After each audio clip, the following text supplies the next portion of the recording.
The views and opinions expressed on KRMARadio.com are those of the hosts, guests, and callers and are not necessarily those of KRMARadio.com, its management, or other hosts or advertisers. The shows found on KRMARadio.com can promote any lifestyle, belief, religion, political affiliation, or other personal practice. These shows are for entertainment purposes only and are not intended to treat, diagnose, and or claim any cure of disease or condition. Thank you.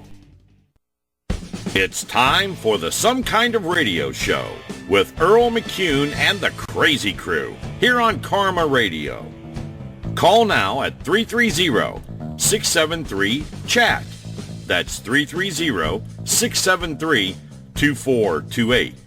Now, let's give a rockin' welcome to Earl McCune and the Crazy Crew.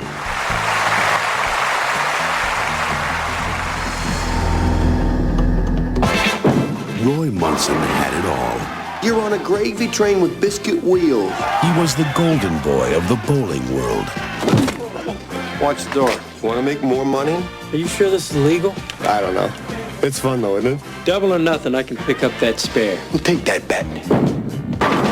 How do you do that? But one night, Sometimes a bowler just has to face the music. he lost his innocence. And that bowler is you, Roy. And the one thing he needed most. Now, he's fallen as low as he can go. You still owe me another month's rent. If I were you, I would start doing some tongue exercises before Friday. But he'll do anything to get back to the big time. He just needs an Amish kid You struck a hell of a ball. to lend him a hand. Your talent and my knowledge, you could be a champion. Why would a bowler need a manager? Someone who will be a loyal friend and never, ever turn on you. I'm just not interested. I hope you rot in hell, you loser! You suck! Please meet our friend from Ohio, Brother Hezekiah. By tomorrow, they'll surely find out that you're a fraud. How's that? Take the horse's shoes off. How many children do you have? None that I know of.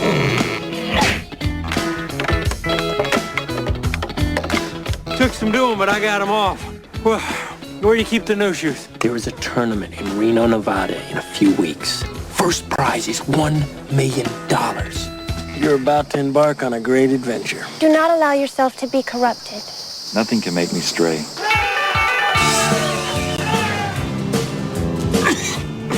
You're a bona fide schmuck. We don't raise our hands in anger against others.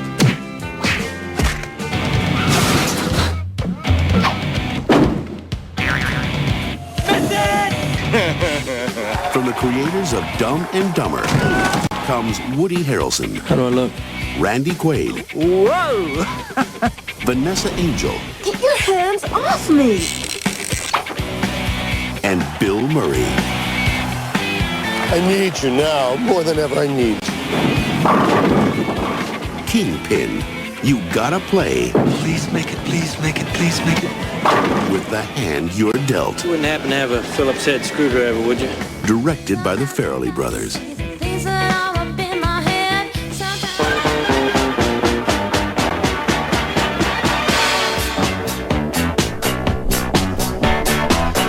Tony, welcome to my church. Oh, yeah. This is my church here. Hi, Earl. Now I'll bow down and salute me now. No, not like that, Dylan. Get out from underneath the desk. No. Here's a hint. I'm saluting you. Dude, put that thing away. Put that thing away. Welcome to Some Kind of Radio Show, everybody. We're here live. We're here till midnight. Give us a call, 330-673-CHAT. That is 330-673-2428. This is a 4-hour deal? This is a 4-hour deal. We do have crap. We do have some guests on the telephone with us here. We have guests. On the bat phone. Why would they want to be on our show? Oh, they apparently they don't. They're not standing up too well here right now. They're not cooperating. Hold on a minute. No, they are. No, it's just it's. I got a technical malfunction. It's called me. Yeah. I do want to in the studio, of course. You know, we have our usual suspects: TJ Dillon, Tony the Comedy Killer, with us, and on the phone tonight. I've had these guys on the show before. Two great guys. You're gonna love these guys. Mr. Charlie Tapp. How are you, Charlie? I'm okay. What's going on over there? Oh, we're just living the dream, brother. Welcome back to the show. Thanks for coming on again. You're welcome. Great to be here. All right. This is your dream? This is my dream. Okay. This is your dream. This is my dream. Other people's nightmares, but it's a dream. Yeah. And also down, sitting with John Sinsel down in beautiful Morgantown, Mr. Larry Lichstein. Larry, how are you? Very good, Earl. It's great to be back with you and Charlie and the gang. I'm glad to have you guys. We had so much fun last time. We talked about doing it again. We're expecting a call in from Mark Roth at any point here. So as soon as he's able to get through here, we will patch Mark in as well. But first off, welcome back. These guys, we had them on before. We had a great show. We talked about some of the great old stories back in the day on the PBA tour. I'm sure there's going to be more stories they want to tell tonight.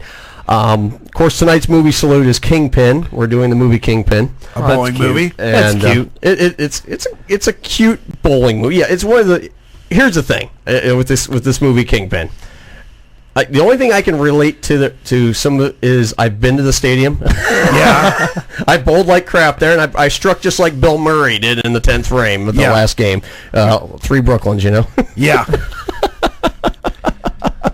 That's okay, Earl. As long as you didn't have Murray's hair, you're off the hook. Well, right now I have none. None. I got rid of all my hair. He's wearing a hat. I'm wearing a hat right now. Yeah. I had hair, and then my wife made me lose it all. But made you pull it all out. I pulled every one by one.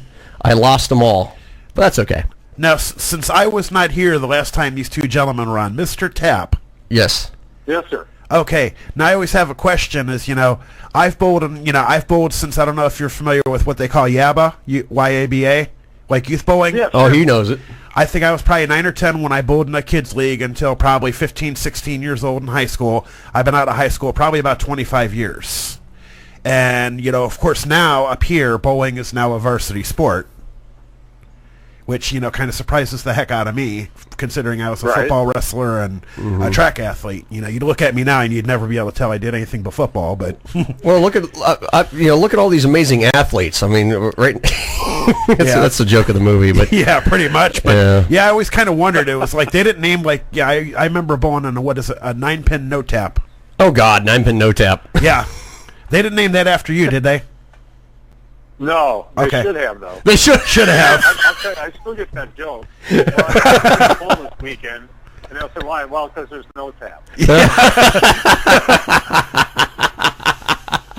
So I don't show up. The hell of them. That's what I say. Yeah, the hell with them. Well, anyway, we're gonna kind of just this is gonna be just a BS session about bowling. Mm-hmm. We're gonna talk a little bit about bowling. Some of the great stories. I don't know, Charlie or Larry, which one of you guys have anything you want to kick off with here tonight? Get kind of get the ball rolling on some of these old stories. Well, Charlie, I have one, but if you have one and you want to go first, that's okay. If you want a little time to think about something, I have a story. Go right ahead. Okay, now just a reminder, guys, keep the language clean tonight, please. Yeah. Please keep the language clean. That's all I'm going to ask. There goes half my shtick. Yeah. Let me tell you guys something hilarious. Okay.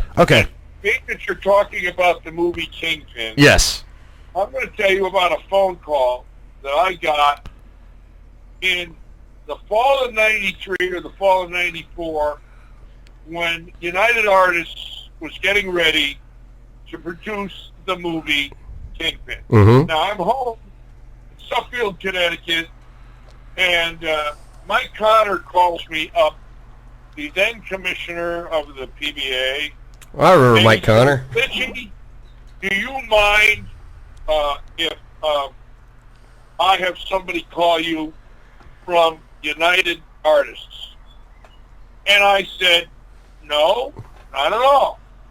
And I forget that he called me. And about a week goes by, and sure enough, the phone rings, and it's a secretary from United Artists. And I think it's one of those phone calls where they're trying to sell you vacuum cleaners or something. I don't know. I'm such an idiot. I don't know it's the movie studio. So she's talking to me, and then it dawns on me they're the production studio, and I say to her, are you the United Artists that makes movies? And she says, yes, we are. And I says, very nice. What can I help you with? Mm-hmm. And says, we understand that you own and operate the trucks for the PBA Tour. And I said, yes, I do. And she said, we would like to have your trucks at the National Bowling Stadium in Reno for production of the movie Kingpin. And we would like to show pros going in there, and Bill Murray going in there, and Woody Harrelson going in there, and pro stars going into your trucks, getting balls drilled for the movie Kingpin. And I said, that's fantastic. I'm very interested. I would really like it. She says, and you'll also be in the movie.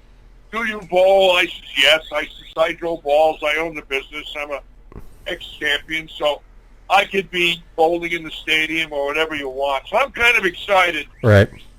Until I get this next question answered. Okay. I said to her, and what would you be willing to pay me to bring my trucks to Reno? And she says, nothing. Say what? Nothing. Nothing. Absolutely nothing. Very nicely, ma'am, I live in Connecticut. The stadium is 3,000 miles from where I live. You want one truck there or two? She says, we would like both. I said, well, at 6,000 miles of diesel fuel, yeah. 2 drivers. Right. And how long would you like them there?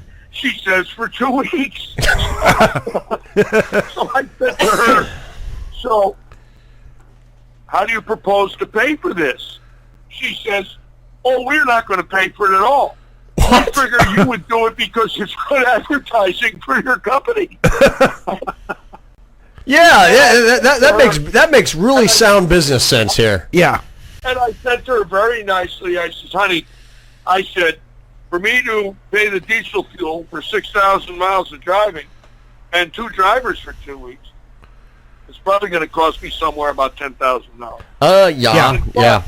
But I'll pay the $10,000 if you let me save my hotel receipts, save my fuel receipt, and my driver's salaries for 2 weeks, and submit them. I figure it's about $10,000. You folks give me a check for $10,000, and I'll be more than happy to get my stuff out there for you. Right. I said, the other thing is, the first tournament of the Winter Tour in '94 is in Austin, Texas. So both trucks got to drive another 1,700 miles over to Austin from Reno. So that's 3,400. I says, the whole endeavor is about 9,500 miles on my equipment and 2 drivers. Right. Well, I'm sorry. We thought you'd be interested because it would be great publicity for your business. And I said, well, I have a different kind of business. I can't go into someone else's town and drill balls and solicit the public. I'm a private contractor, and my job is to strictly service the PBA Tour. Right. So really, the publicity isn't going to help me any. Right. And I'm going to lose $10,000. So she says, we can't help you. Meanwhile, it ends, and a year goes by, and I run into Greg Nesbitt, who was an advisor for the movie. And they paid him. He lived in Pittsburgh, and he was a touring player in his younger days, and they hired him to be a technical advisor for the movie. Okay. And I'm talking to Greg about the movie, and we're at Princess Lanes over there in Pittsburgh for the 1995 Fair Brunswick Tournament Players Championship. And I asked Greg about the movie, and I said, I understand you were an assistant in the movie. He said, yes. And just out of curiosity, I said, what did Bill Murray get paid for the movie? And they said, Greg said, all his scenes were cut in 2 days. Every scene where you see him in that movie, every single scene. 2 days of production. He got $1 million a day. So he made And we made $2 million, and they wanted me to drive two 18-wheelers out there for free. And they're wanting about 10 grand. Every time I see that movie, I want to vomit. Yeah, and they're wanting about 10 grand. They wanted to rob me $10,000. They pay him 10 grand. They pay him $2 million for that hairdo, looking like a jerk, and they won't give him $10,000 for diesel fuel and 2 drivers. I don't like that movie, just for the record. Well, just not to mention, you were talking about technical advisors and all that. And, there's that scene from 1979, and Woody Harrelson pulls out a damn gold rhino. Are you kidding me? Yeah, that thing wasn't out yet. Well, the movie, I appreciate the movie for what it's done for bowling. Right. Yeah. But I got to say this. Very honestly. I can't believe they could pay that guy $2 million and they couldn't give me 10 grand to break. I know exactly. To this day, it bothers me. But it just goes to show you how they look at some of the outside entities outside of Hollywood. I mean, obviously Murray's a legend. He's got an agent. Mm-hmm. And obviously had a contract. He's a great star. Woody Harrelson, obviously a great movie. Quaid, just a good movie. But if you're a bowler and you got two 18-wheelers, you're worth nothing. Yeah, you're right. Yeah, right. Richie, what did they pay Nesbitt? What's that? What did they pay Nesbitt? I don't know, but I know right now he's a mailman, so he can't be doing things. He probably advised him on the gold rhino. Yeah. I saw him last year over Legacy Lanes in Pittsburgh. I says, how you doing? He says, great. I says, what are you doing for a living? He says, I work for the United States Postal Service. I says, well, us bowlers are really lucky. Look where our careers landed. Yeah. Well, he ran for mayor. I think he ran for mayor in that town. Of what town? Where he lives. Really? Or no, mayor or secretary or city secretary or something. I think they canned him. No wonder he's a mailman. He's like Newman. Well, after I got done talking with him, I thought he ran for postmaster. And it's funny, 6 degrees of separation, because when you said he's a postman. Yes. Okay, here's 6 degrees of separation for you. Postman, Cliff Clavin, Cheers, Woody Harrelson. What series did he star on? Cheers. Hey, there you go. That's right. He was a mailman in Cheers. Yeah, Cliff Clavin was. How about that? I had a chance to meet John Ratzenberger at a Comic-Con a few years ago. And he'll do the Cliff Clavin character anytime you want. Yeah. It's a little-known fact. It's a little-known fact? Yeah, remember how he always did Oh, yeah, it's a little-known fact, right. Because he'll tell you the story. He tried out for the Norm character, and they laughed him off the set. And then but they said, "But we like you. We're going to create a character for you." And of course, he got into the bit, and the rest, as they say, is history. It's also a little-known fact that there was no gold rhinos in 1979 too. They had like 2 bowling balls way back when. You got this one or you got this one. Well, no, it wasn't so much that. I mean, it's just I had to laugh because you look at that scene from '79 and he wins that state amateur championship or whatever. And he has that ring. He pulls out this gold rhino out of the bag. I'm like, wait a minute, the rhinos didn't come out till the '80s. What the? I did some The rhinos came out in the summer of '86. '86. Brunswick introduced 3 at the same time. And they've been so generous to bowling over the years that on the summer tour of '86, every single bowler that bowled in a PBA event for the first month could come out to my truck and get 3 rhinos for free if they were not affiliated with a staff. Right. And we're about 120, 130 entries a tournament. And each week they handed out 400 rhinos for the summer tour of '86. I kid you not. And that was, obviously quite a time in the sport of bowling when urethane was only in its 3rd or 4th year. Right. And they were trying to be competitive against the angle line, which Charlie won with, incidentally. Charlie, you won with a gray angle in Seattle, am I correct? Yeah, I won with a black angle, yeah. Okay. Well, now you have I made the show the following year with a gray angle. Okay.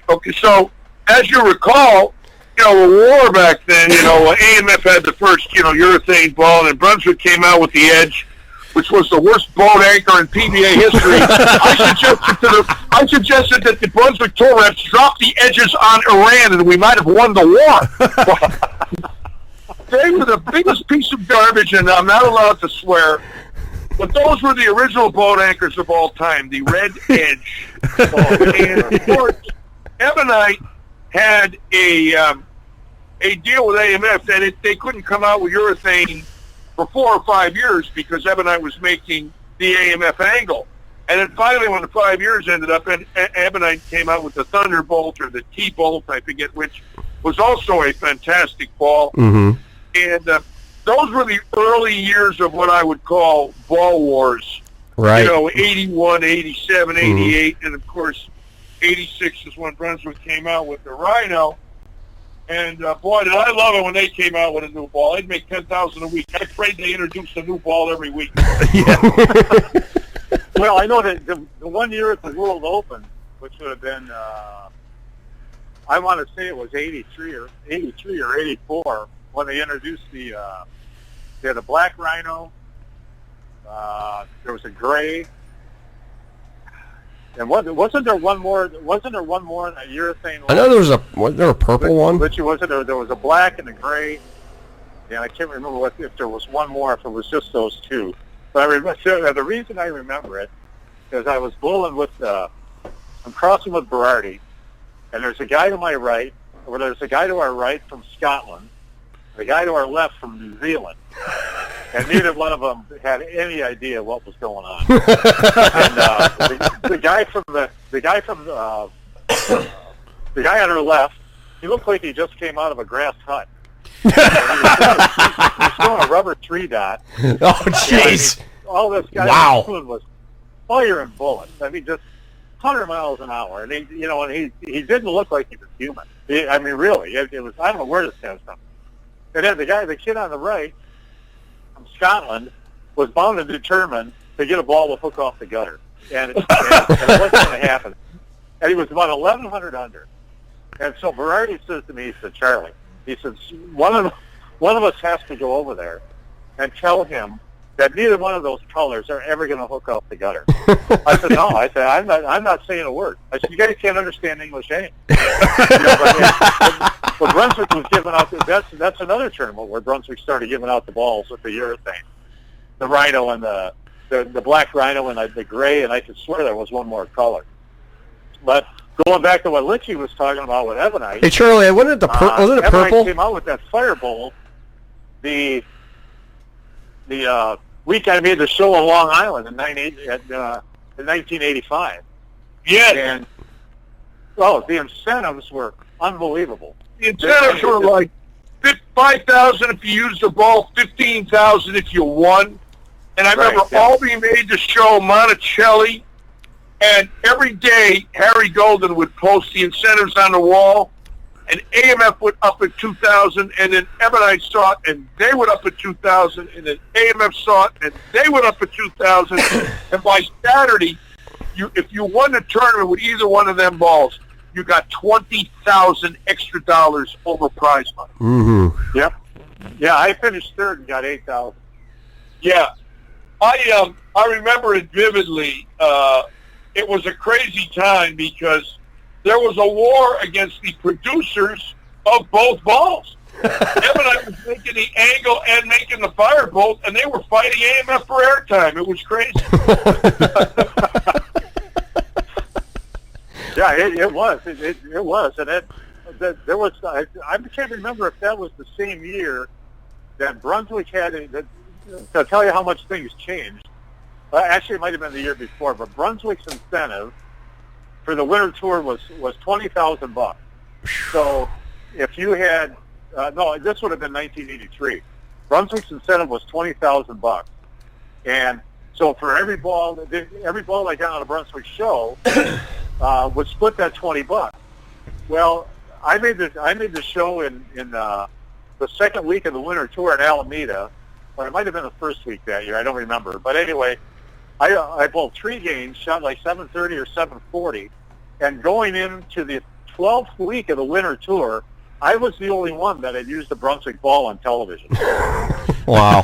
And I'm sitting, oh my God, I'm going to get $20,000 for using a crown jewel. And so then all of a sudden, the guys, few of the guys that made some shows, they saw this incentive, and by the time the winter tour was over, of that entire winter tour, there were only 10 games on this show bowled with a Brunswick ball. Wow. Out of the entire winter tour. Oh my And God. I found that to be phenomenal. To this day, I find that to be phenomenal. And if you look at it, where Brunswick came back and all the stuff when we're talking about the rhinos and everything, and where they're back at now, it's just unbelievable. And then you look at how this stuff goes in cycle. Yeah. Where at this point, I mean, Ebonite is you're struggling. Relatively speaking. They're a great company, and I do very well with their balls here at our store. And I had Joe Farley in here in February, and they brought in 12 different balls of their 4 brands. And we did very well with them. We do well with them here at the local level, but then again, we're on house conditions, and obviously it's not the same level as the PBA Tour today, of course, with the different conditions. But they're a great company. My fear is, and I hate saying this because I don't want it to sound like I'm favoring one company or the other, because I'm not. I'm in a position where I don't have to. My fear is that we keep losing our major companies, and because that takes away staffs, that takes away incentives, that takes away complimentary balls, that takes away tournament sponsorship, college sponsorship, all through the grassroots. And the last thing you want to see today is our industry that has been supporting us for 50 years struggle. Yeah. Now, I don't want to see Brunswick struggle or Ebonite or Storm or Motive. Terrible thing that happened to Motive. I feel horrible for them. Great company. And I don't want to see that, because it hurts our sport when the people that are supporting it struggle. I think you know what I'm saying. Yeah. Right. Yeah, definitely. I want to touch on that Motive thing. We're going to take a quick break real quick. Then, we're going to pay the bills here real quick here on Karma Radio. But everyone stay tuned. We're going to be talking to Larry Lichstein, Charlie Tapp here on some kind of radio show. We're going to be talking bowling. If you want to call in and talk anything about bowling, you want to ask these guys a question, feel free to give us a call, 330-673-CHAT. 330-673-2428. We got these guys on the air here. We're playing until 10 o'clock with them.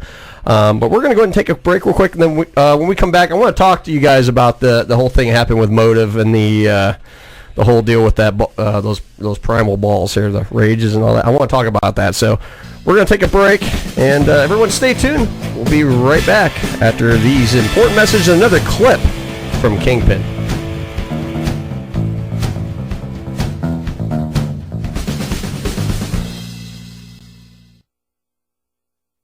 Oh my God, Sandy, turn that crap off. Mr. Cartier told me I had to listen to the Ultra Realm radio show every Saturday night from 8 p.m. to midnight on Karma Internet Radio. These guys are like greased lightning. They talk about everything. Comics, toys, pop culture, video games, ghosts. Oh my God, Sandy, they talk about the paranormal.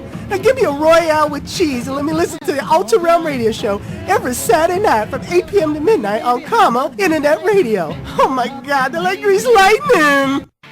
John's Outdoor Military Store. It's a gun shop. It's a military surplus store located at 9375 US 224 in the old Deerfield Schoolhouse. John's Outdoor Military Store, where they buy, sell, and trade guns, featuring Silver Stag and K-Bar knives, ammo, and holsters. Stop in and shop and check out their monthly sale items. This month's items are t-shirts and ammo. That's John's Outdoor Military Store.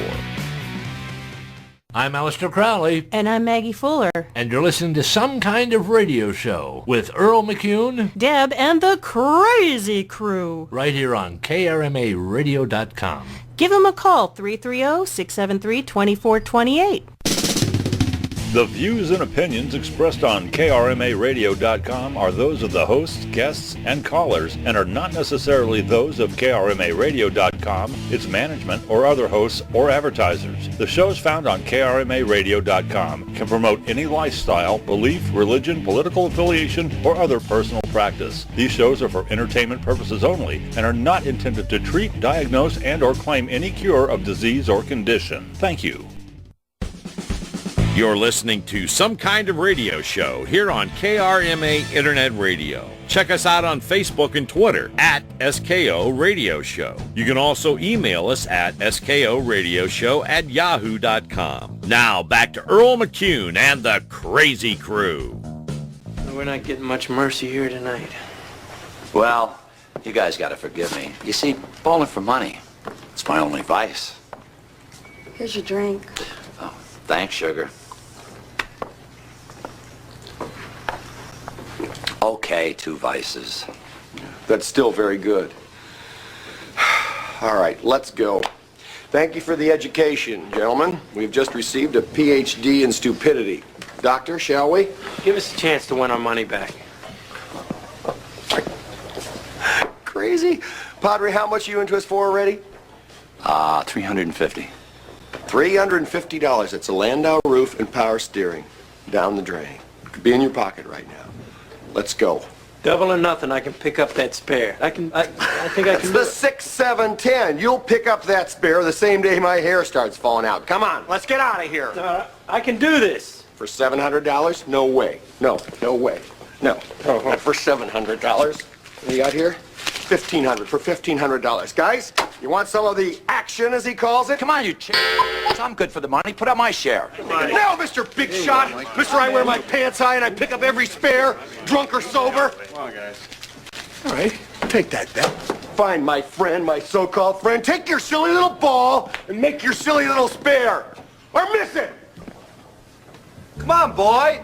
Full. The name's not Boy. It's Roy.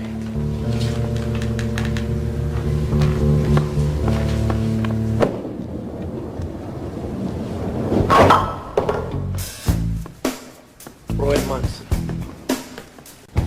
How do you do that? What did I tell you? What did I tell you? What did I tell you? This feels weird. Are you sure this is legal? I don't know. It's fun though, isn't it?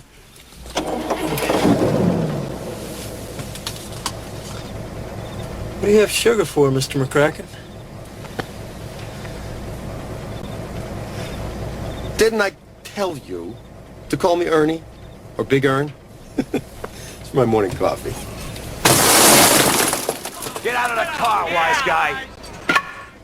What do we do? Sometimes a bowler just has to face the music. Come on. There. Now, let's go. And that bowler is you, Roy. She came on like a storm from the blind side. All right, we're back on Some Kind of Radio Show. 8:38 here, Eastern Time, Karma Radio. Give us a call, join the show. 330-673-CHAT. That is 330-673-2428. And feel free to give our legends a call here. We have 2 great ones in my mind, Mr. Charlie Tapp and also Larry Lichstein. And I'm slacking over here. Don't mind me, guys. I'm having a moment here, and I forgot how to stop doing what I was doing. There we go. Whoopsies. Okay. Come on, Earl. It hasn't been that long. It's been long enough. I forgot what I hit the wrong button. I was supposed to hit the stop button after, and I hit this. Forget it. Anyway, Charlie and Larry are with us. Those Charlie's won. Now, Charlie, you won what? 3 titles on tour? Yeah, I've got 3 national tour titles, and then 2 senior tour titles, and 3 or 4 regional titles. Okay, all right. And Larry Lichstein, who inducted into the PBA Hall of Fame for Maturist Service. Now, those of you who don't know, Larry, he ran the player services. He toted all the balls around, drilled all the balls for the tour for many, many years. And Larry, I mean, one of the most knowledgeable guys out there, period. Now, Larry, we were talking about this before the break, was the what happened with Motive and the USBC revoking the certification on 2 bowling balls. I mean, for the Jackal and the Jackal Carnage. Sad day for the sport when that happened. It really is. Well, let me say this from the outside. Okay. Obviously, none of us really know the details. Right. Unless we're in Arlington sitting in Chad Murphy's office. Now, if you're not there, and you haven't got an exact definition of the complete story Okay. from start to finish, then all of a sudden, conjecture enters in. Well, I look at it this way. Number one, somebody had to make him aware of it. Right. Because he wasn't aware of it. And the reason he wasn't aware of it is it's quite simple. The USBC approved the ball. Right. So the ball's now dispersed through the United States, through the internet, the websites, bowlingball.com, Right. Mitchell's Classic, Steve Cook, Deloria, everybody. Okay. Now, Raiders place up there in Minnesota, Bob's Business, whoever they are. Okay. Now, the ball is approved and it's stamped USBC approved. It's got their initials on the bottom of the ball with the serial number and a little star. Okay? So it's an approved ball. Right. Then all of a sudden, they test some more of them, and somehow the balls appear in their testing facility, and they're sent to them with a letter from someone in the industry that says, test these balls, we believe they're illegal. Mm-hmm. And they test them again after they've certified them and made them legal. And now, all of a sudden, it looks like they're illegal.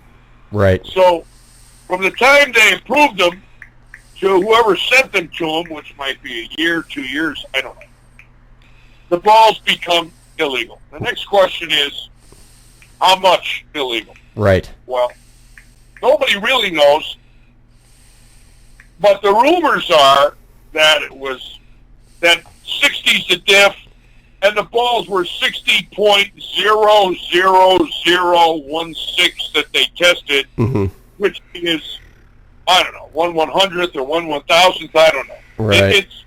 It's a minuscule amount. Right. But it Yeah, is it was a all ridiculously small amount. Right. right. Now, at that point, they make a decision, and they say the balls are illegal. I'm not smart enough to tell you if a 60 dip can become illegal if you drill the holes into it. But some people have told me that if it's 60 to start with, you can make the ball illegal just by where you drill the holes. Now, I don't have a way to measure that. I'm not a physicist. I didn't go to MIT. I don't know how to determine 60 versus 60.00016. But evidently somebody does. There is a test. Okay. So, my question would be, let's say the balls that haven't been disqualified are 58 dip. Can the holes bring them 60 dip after you drill them? Right. Or 60.00010 or whatever. Right. The next question is, are those the only things illegal? Is it differential that's illegal? In other words, are there other things illegal? Right. And you might say, well, what could be other things? Well, is hardness illegal? In other words, if the legal limit in the USBC is 72, Mm-hmm. and the ball comes out at 72, and then during competition it drops to 69, is that ball legal or not? In other words, what can happen to a bowling ball during usage? Right. Right. The other scenario is the same organization that disqualified the Carnage balls weighs your ball at their Open Championships in a team event. Mm-hmm. So if you have balls and you stand in line, they weigh them. Right. So for 3 games, the balls are weighed. But they're not durometered. Okay? Right. And I think the minimum hardness is 72, and I don't think they're durometered. Right. Okay? The next thing is, what happens to singles and doubles? Which in turn gets you all events. Right. And they're not weighed. Right. They don't weigh the balls for the singles. Right. They don't weigh the balls for the doubles. So somebody who's a real dishonest, miserable yeah, no doubt. would sneak in a ball, shoot 1,500 for six in singles and doubles, win the all events, and have the laugh of their lifetime that they got a big crater in a ball and it's got whatever on it. Okay. Right. My philosophy is, with all of those scenarios that I've just mentioned, is does it help the game when all of this enters in? Right. A little bit over on dip, below hardness, balls not being weighed. Right. The whole thing. And it doesn't help. It doesn't help the game. No, I don't think so either. Rush there bowling 900 twice with no witnesses. That doesn't help the game. No, that doesn't help. No.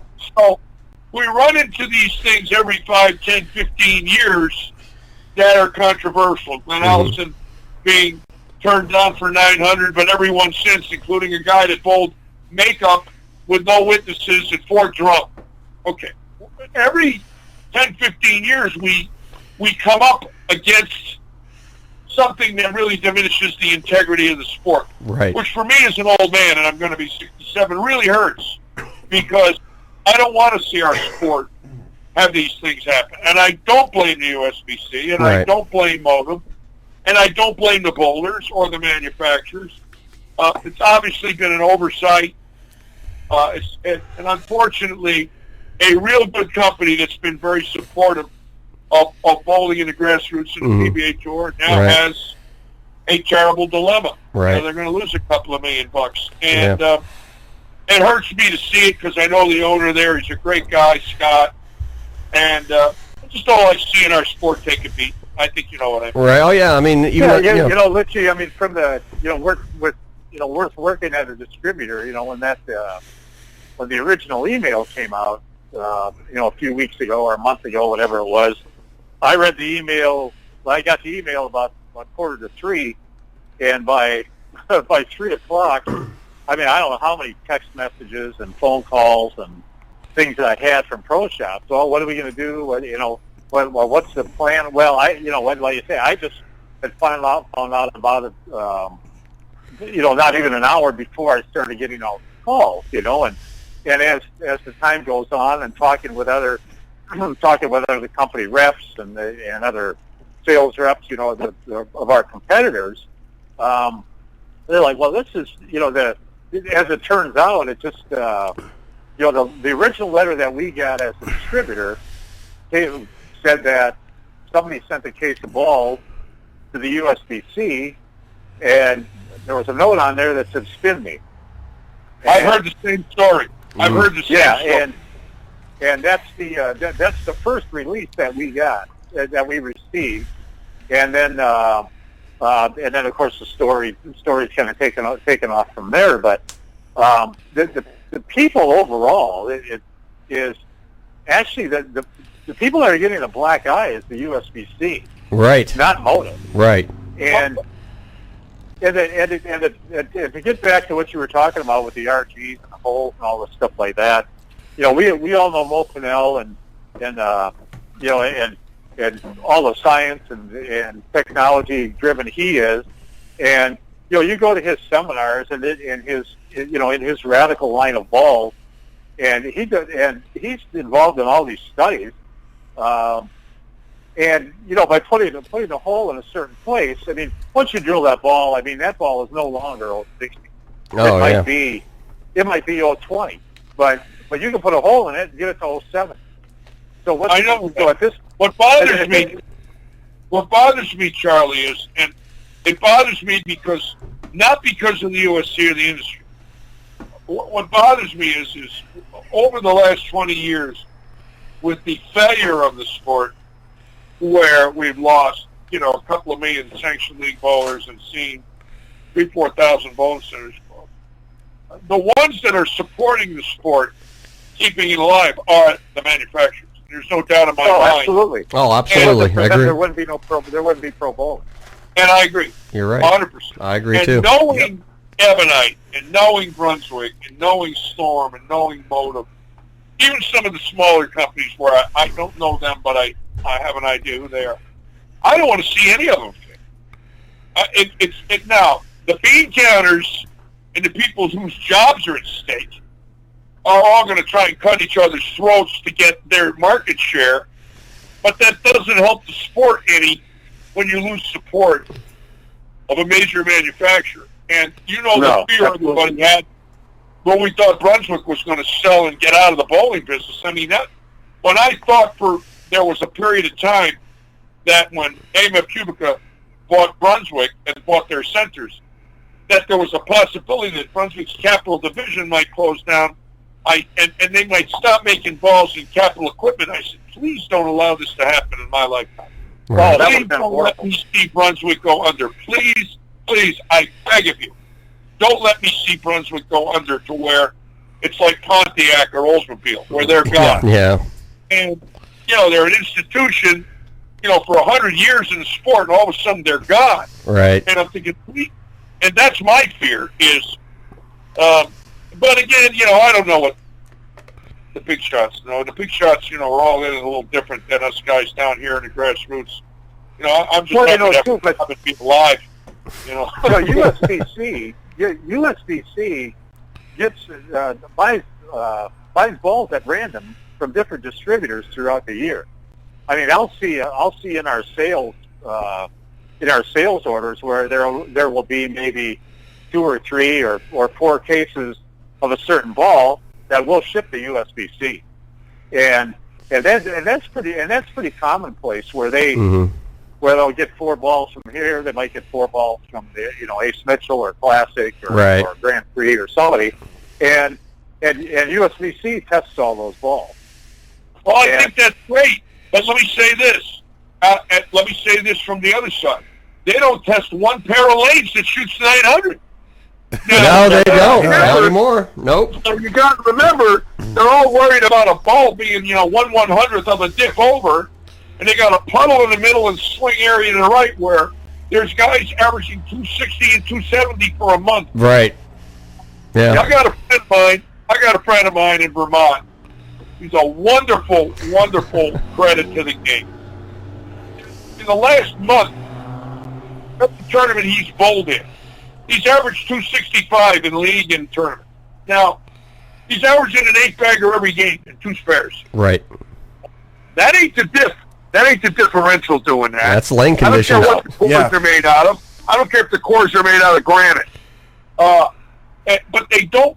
They seem to be wanting to test balls, but they got 3,000, 4,000 bowling centers where 300 games you can kick them down and bowl 300. So they're defeating their own integrity in my mind.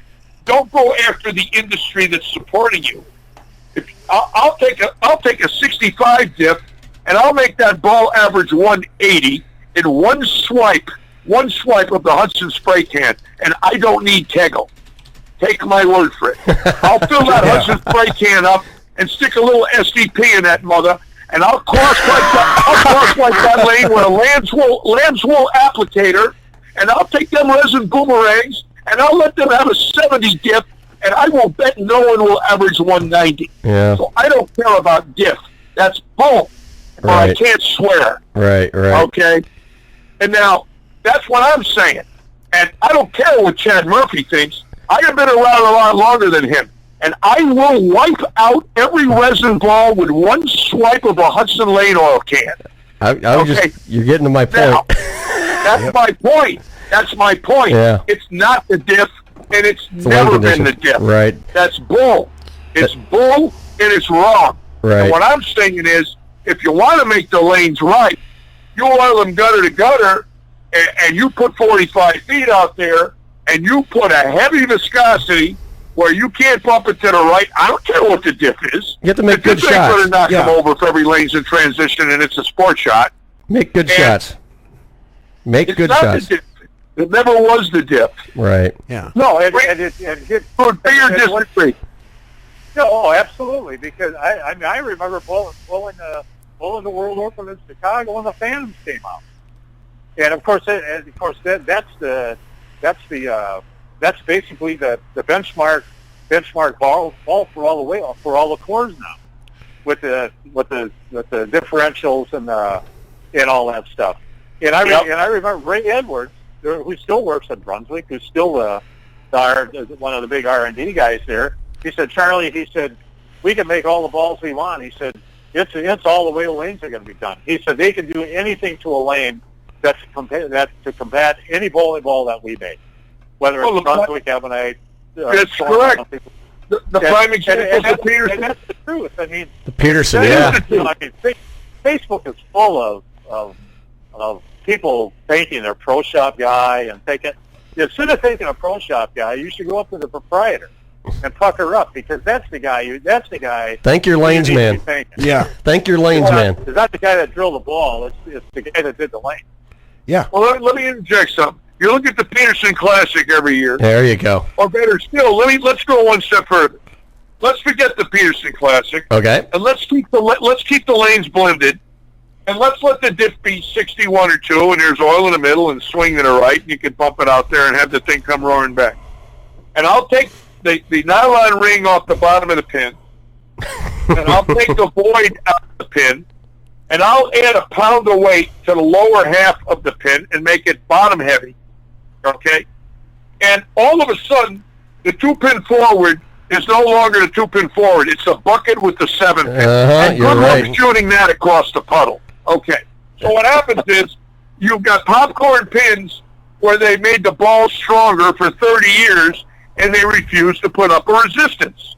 So some guy that's got a ball with 60.0001 is now the villain because he went over the diff mark.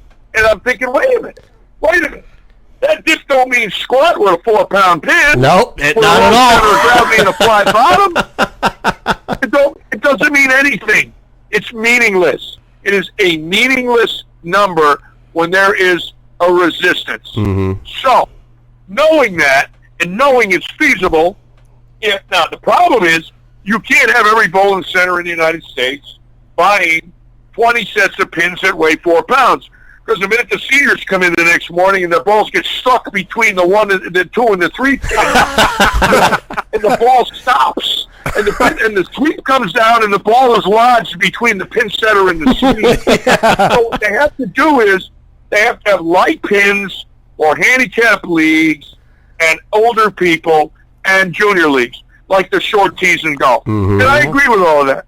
But when you're running a tournament, like a PBA event, I say this: tube the lanes up, make them as easy as you want. You put a premium on a pocket hit, and those scores will go down 20 pins a game. Mm-hmm. And if you watch YouTube, you watch championship bowling, you see what the premium on a pocket hit is. I haven't seen one messenger with Fred Wolf and Whispering Joe Wilson since 1954. There's never been a messenger on championship bowling. Just remember that, Joe. Not a one. Never. Yep. Oh, yeah. Not one. Not a one. That's a great point. That is a great point. Make the lanes easy. Make the pins tough. Yeah. I mean, you know, Yeah. make the pins tough. I've been a guy I worked for many years preached that. You know, he said, I wish we, as soon as, especially when the sanction machines came into being, and starting to, start getting in all these different oil patterns, so to speak, 15 years ago. Why don't we just make the pins tougher? Well, that's great, but you're right. I watched some of these old championship bowlings on YouTube. There isn't a messenger. You had to make good quality shots. That is for sure. When you watch Bobby Kwalik or you watch the great ones on that telecast, Weber and Carter, and Patterson, and Ray Bluth, and Johnny Gunther, and you watch them, you watch every half pocket. That 6-pin lays on that flat gutter is Velcroed to the flat gutter. Oh, yeah, it doesn't move. And if you watch the pins on half pocket hits, they stay on the pin deck. Yep. They don't go to one side and the other and bounce around like it's a pinball machine. No. So I say this. Now, let's go back to the dip. Let's say I'm wrong. Let's say every ball should be under 60, and let's say the dip is a factor, and the experts like Mo and Ray and the guys that are really in all the court technology, and they know more than me. They know 1,000 times more than I know because I don't have access to their information. But let's say the dip is 58. Let's say the cover of the ball is 72. And let's say it's a 500 Aberlon pad. And let's say it's roaring off the spot coming into the pocket from behind the head pin, the 8-board. And it comes in and it breaks late. And you see 4 pins go to the left wall and throw back towards the 10-pin like at the stadium in Reno. I mean, if you blink, they're back and forth 3 times in the stadium. Oh, yeah, they fly good there. Okay. I say that's okay, but when you're dealing with a premium and you really want to prove who the best bowler is, it's not only accuracy, it's not only ball choice, but it's also who can manipulate the ball at the pocket. Strampy, Carter, Weber, Hardwick, Petraglia, Davis, Markloff played the pocket. They didn't play hitting the pocket. They played the pocket. Yes, and they knew in a house when a half 10 was there, they played the triple 4 pin. They knew in a house when it was a rip rack that was the best shot. Right. They played the rip rack. Right. Okay. And Don Johnson might have been the best at it that ever lived. Well, that's why the older guys like myself, and we're not knocking the kids of today. The kids are phenomenal. They're gifted. They're fantastic. They got the same desire we did. They don't play the pocket. They switch balls. It's a different game. It's a different game. To me, that could very well be why we're not being accepted in the Olympics, because the Olympic committee's figured that out. You know, we keep saying, well, why don't we get in the Olympics? Why don't we get in the Olympics? That's because a blind man with a lantern can strike. That's why we don't get into the Olympics. I've seen proof of that too. Yeah. Well, hold on. Let's hold those thoughts. We're gonna go to the national news. We're gonna take a break, pay the bills here, and come back with some more here at the top of the hour. This is Amanda of Eye on the Target Radio. If I can play the right Monday thing. nights on KRMA. Oh, come on, you're fired. Join I'm Robin fired. at 7 to talk the latest Fire on me. guns, concealed carry, and the Second Amendment. Monday nights from 7 to 10 on KRMA I swear. Farmer Radio. Teach me how to work this board, will you? Yeah. Fired. We'll be right back after the national news. Stay tuned.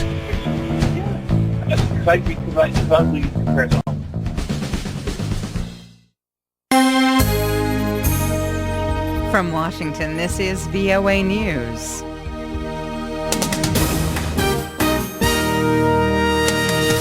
I'm Phoebe Zimmerman reporting. More than 170 countries signed an agreement Friday aimed at limiting the rise of global temperatures and slowing the effects of climate change on the planet. The deal, which was agreed to in Paris at the end of last year, opened for signatures on Friday in honor of Earth Day. UN Secretary General Ban Ki-moon warned that this action is overdue. The window for keeping global temperature rise well below 2 degrees Celsius, let alone 1.5 degrees, is rapidly closing. The area of consumption without consequences is over. The leader also said nations must intensify efforts to decarbonize their economies and urged support for developing countries in making this transaction. The countries signing the deal represent more than 93% of the planet's greenhouse gas emissions. The world's biggest emitters, China and the United States, together account for about 40% of emissions, and both countries urged early enforcement of the deal. President Obama has dived into a heated debate over a June 23rd referendum in which British voters will decide whether their country will remain in the European Union. The U.S. leader says he believes the EU magnifies rather than moderates British influence in the world. The U.S. president's remarks at a joint news conference with British Prime Minister David Cameron are a boost for Mr. Cameron, who has come out in support of remaining in the European Union. Mr. Obama made his remarks after first making his position known in a column published in the Telegraph newspaper moments after Air Force One touched down at Stansted Airport outside London late Thursday. This is VOA News. Medical examiners have performed an autopsy on legendary U.S. musician Prince to try to determine why he died, but authorities caution that the results might not be made public for weeks. The 57-year-old artist was found dead Thursday in an elevator at the Paisley Park Studios complex where he lived, outside the northern city of Minneapolis, Minnesota. During his news conference in London with British Prime Minister David Cameron, President Obama called Prince's death a remarkable loss and lauded the performer's talents. I love Prince because he put out great music and he was a great performer. I didn't know him well. He came to perform at the White House last year and was extraordinary. Mr. Obama said he listened to Prince's songs Purple Rain and Delirious on Friday morning at the U.S. ambassador's residence in London, where he's staying. The governor of southern U.S. state Virginia signed an executive order Friday restoring voting rights to more than 200,000 convicted felons. Previously, Virginia, like most other states, had passed laws restricting the rights of people convicted of committing felony offenses. But instead of pushing legislators to change the Civil War-era law, Governor Terry McAuliffe claims he has the executive authority to overturn it on his own, and Friday restored voting rights to both violent and nonviolent offenders. The governor and his supporters say the action eliminates a measure that was originally aimed at disenfranchising African Americans. His opponents point to the fact that the action will boost the rolls of likely Democratic voters for this November's presidential election. The next major test in the U.S. presidential campaign comes Tuesday, when 5 eastern states hold Democratic primaries in Connecticut, Delaware, Maryland, Pennsylvania, and Rhode Island. The two presidential front-runners, Republican Donald Trump and Democrat Hillary Clinton, appear well-positioned to pick up more delegates then, solidifying their status as the top contenders. NATO and Russia held their first dialogue in 2 years this week. The meeting among ambassadors of the alliance and Russia in Brussels Wednesday failed to produce agreements, but analysts say it has raised hope that Russia may be making a new effort to emerge from isolation following its annexation of Crimea and support for separatist rebels in eastern Ukraine. Russia is still under sanctions from the United States and other members of NATO, which called on Russian forces to stop their actions to destabilize eastern Ukraine. For more on this and other stories, visit us at voanews.com. I'm Phoebe Zimmerman in Washington. That's the latest world news from VOA. Hey, this is Amanda of Eye on the Target Radio, Monday nights on KRMA. Join Rob and I at 7 to talk the latest on guns, concealed carry, and the Second Amendment. Monday nights from 7 to 10 on KRMA, Karma Radio. John's Outdoor Military Store. It's a gun shop. It's a military surplus store located at 9375 US 224 in the old Deerfield Schoolhouse. John's Outdoor Military Store, where they buy, sell, and trade guns, featuring Silver Stag and K-Bar knives, ammo, and holsters. Stop in and shop and check out their monthly sale items. This month's items are t-shirts and ammo. That's John's Outdoor Military Store. Hi, this is Frank Stams of the Best Stams Sports Show. Please join Jay Brophy and myself on KRMARadio.com Thursday nights from 8 to 11. We talk all sports and anything on your mind. The views and opinions expressed on KRMARadio.com are those of the hosts, guests, and callers and are not necessarily those of KRMARadio.com, its management, or other hosts or advertisers. The shows found on KRMARadio.com can promote any lifestyle, belief, religion, political affiliation, or other personal practice. These shows are for entertainment purposes only and are not intended to treat, diagnose, and or claim any cure of disease or condition. Thank you. You're listening to Some Kind of Radio Show here on KRMA Internet Radio. Call now, 330-673-CHAT, 330-673-2428. Now, back to Earl McCune and the Crazy Crew. Boy, I know how you like to drink, so I brought you some. Why, you no good son of a... You crazy! How the hell did you get Now get out! That'll be 100 now, you prick! And don't come back! Munchausen! Some people never learn. You are history! I am calling the cops! Wait. Whoa. Hey, now, calm down. You have every right to be angry, okay? Just take a deep breath. No! There's got to be some way I can work this off. No. Some way I can make it up to you. No! Oh, stop it, you. It wasn't that bad. Oh, my little Roy toy. and the vision. What is it about good sex that makes me have to crap?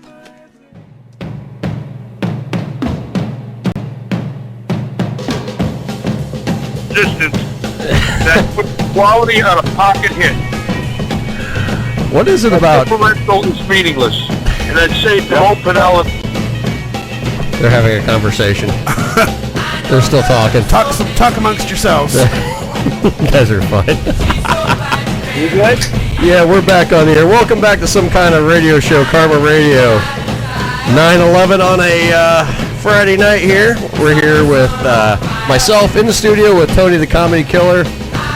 TJ Dillon, he went to go take a crap. I think he had good sex with himself. I don't know what's going on with that. That's not good. Yeah, I don't know. Actually, he went down to get food down the road at the fast food joint. On the phone also John Sinsel, our regular John Sinsel. And, of course, on the phone, our special guest tonight, Charlie Tapp and Larry Lichstein. We're talking about the wonderful sport of bowling. And we're going to be here. We got our guest on through at least 10 o'clock. And I say at least because they can go at 10 or they can stay on as long as they want. I'm open to whatever.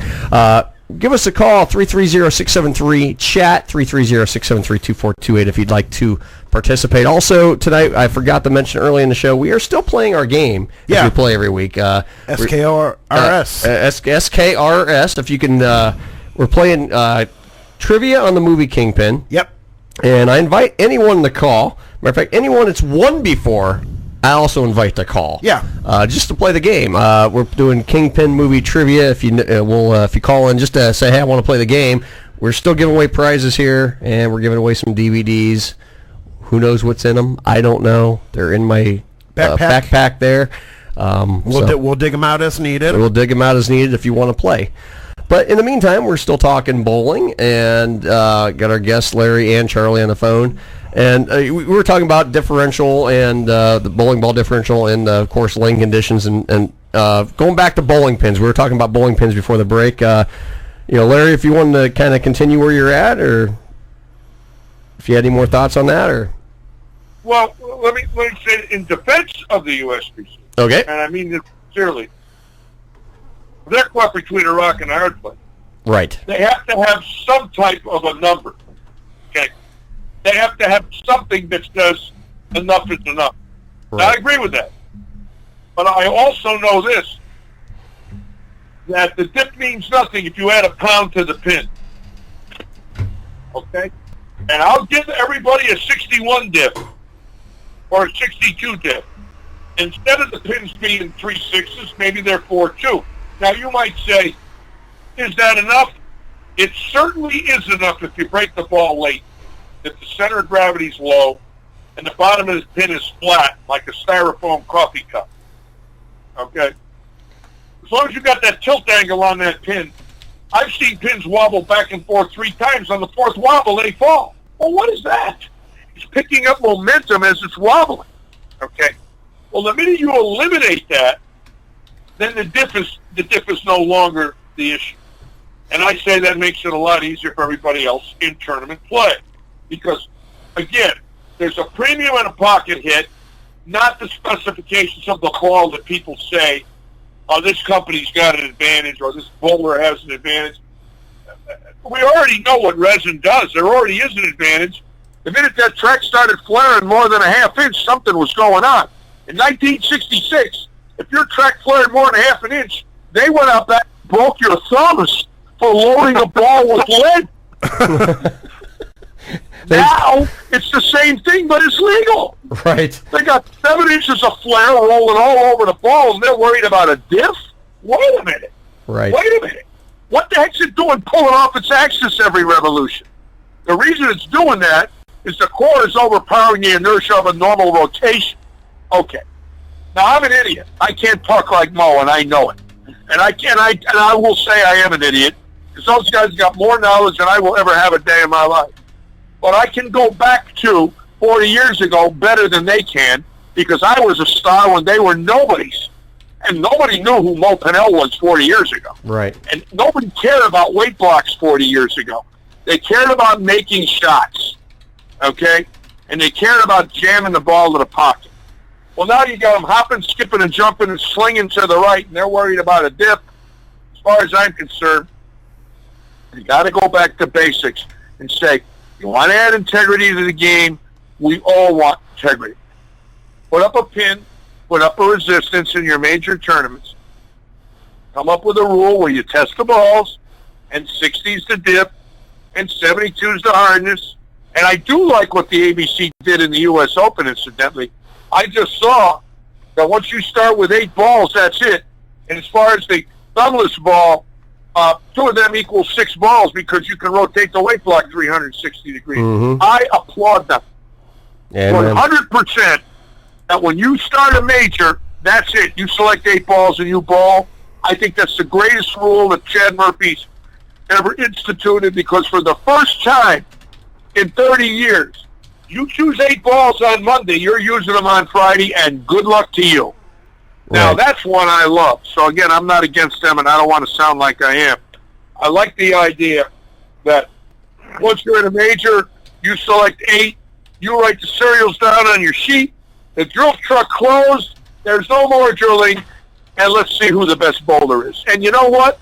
That might be a savior to our sport. That one rule right there might help a lot of people in this industry understand that now we have a true champion where no one can say, well, he drilled 45 balls and finally he did this or did that because the drilling truck did it. Now, I once owned a drilling truck. I never knew it would come to this. You know, but I guess in the World Series of Poker, Stuart Williams drilled 45 bowling balls. Oh, good God. 45? That's what I heard. Good God. Oh, my God. He drilled 45 balls in the World Series of Bowling. Now, I know Big Stu. He's a great man. He's a good man. Solid as a rock. Great competitor. And he's fun to watch. And obviously, he was looking for something where after 32 balls, he didn't find it, so he decided to drill another 13. Well, I look at that and say, wait a minute. Where is the mindset here? That after 32 balls, you still haven't figured out a lane condition. Well, if I am right, and he did that, that's wrong in our game. That makes us look like fools. We don't need to look like that professionally, and I know I'm right, and I know every pro would agree with me. Yeah. Definitely. 45. Oh my God. I don't think I've had 45 balls in my life. That's a lot of balls. Yeah.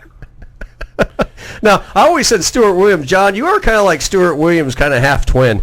I hope I look like him. That is true. But he throws the ball a hell of a lot better than you, too, though. I was going to make a little comparison here in the last half hour. Is like, you know, all these resin bowling balls and everything, all this bowling balls just overpowering the lanes. It's almost like the golf equipment, the same thing. Right. You know, and they stop it and they stop it before it gets way out of hand.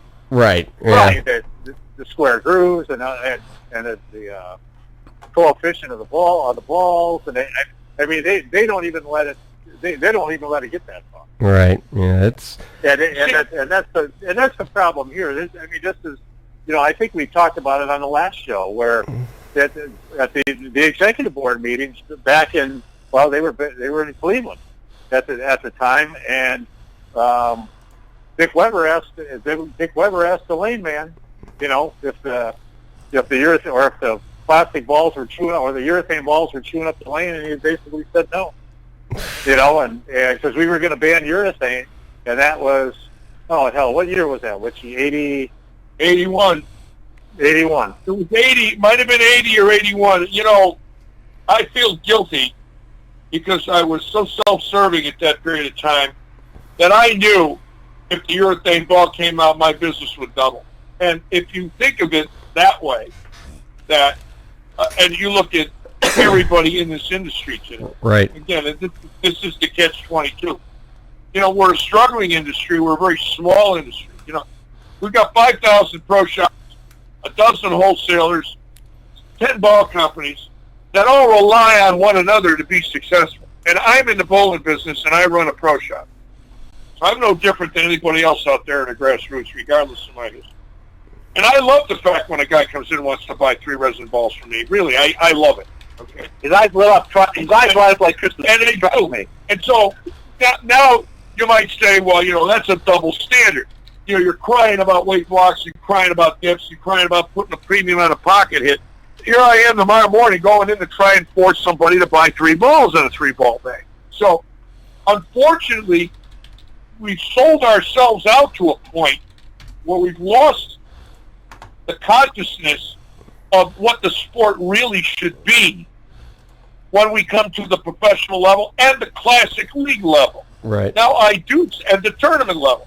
Now I do say for open bowling and handicap league play, hey, let them all strike. Yeah. They worked all day. They're having a good time. They're in it for the fun, just getting away and just getting away from the wife and just having a good time. Let them come in and have a pitcher of beer and average 230. I don't really care. Right. I don't care.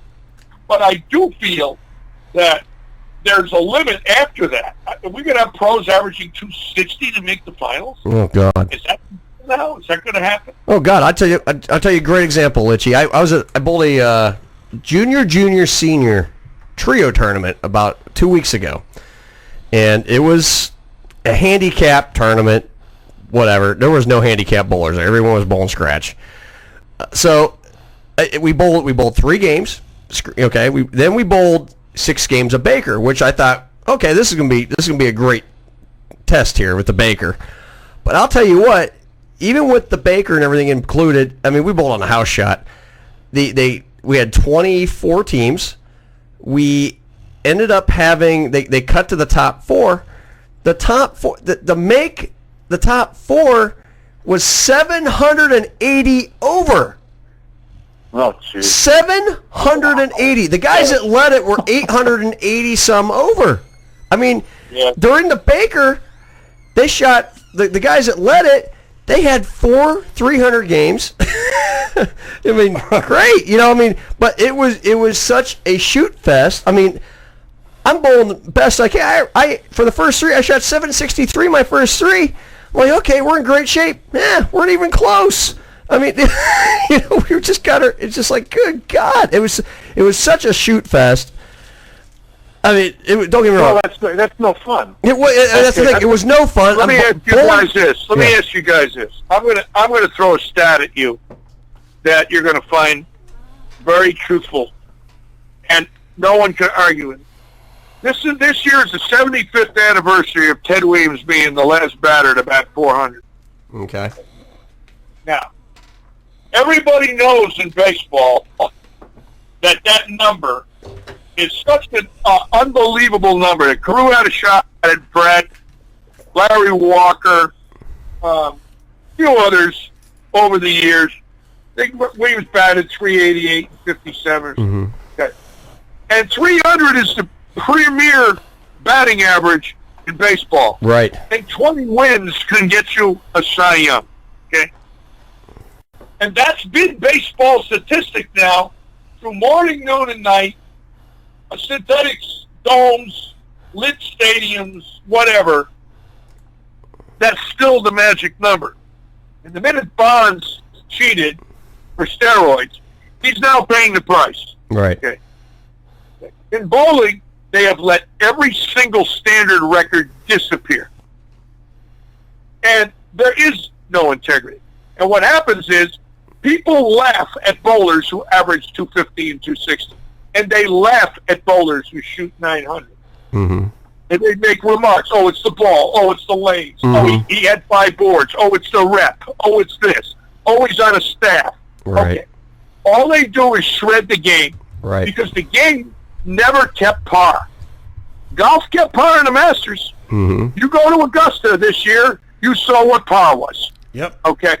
Now, my philosophy is, why did bowling go the other way against baseball and golf, knowing that baseball and golf has these sacred records that still live? Mm-hmm. 30, 40, 50, 60 years later, Right. They are still the records to beat.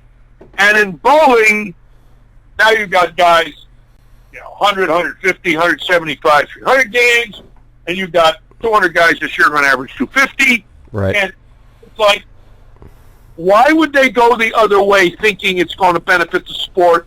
And now ask yourself now, after what you've seen the last 15 years, did it benefit the sport? Did it? Did this procedure benefit the sport of bowling. No, Wide open lanes and averages from another planet benefit the sport of bowling. I say I don't see any increase in sanctioned league bowlers.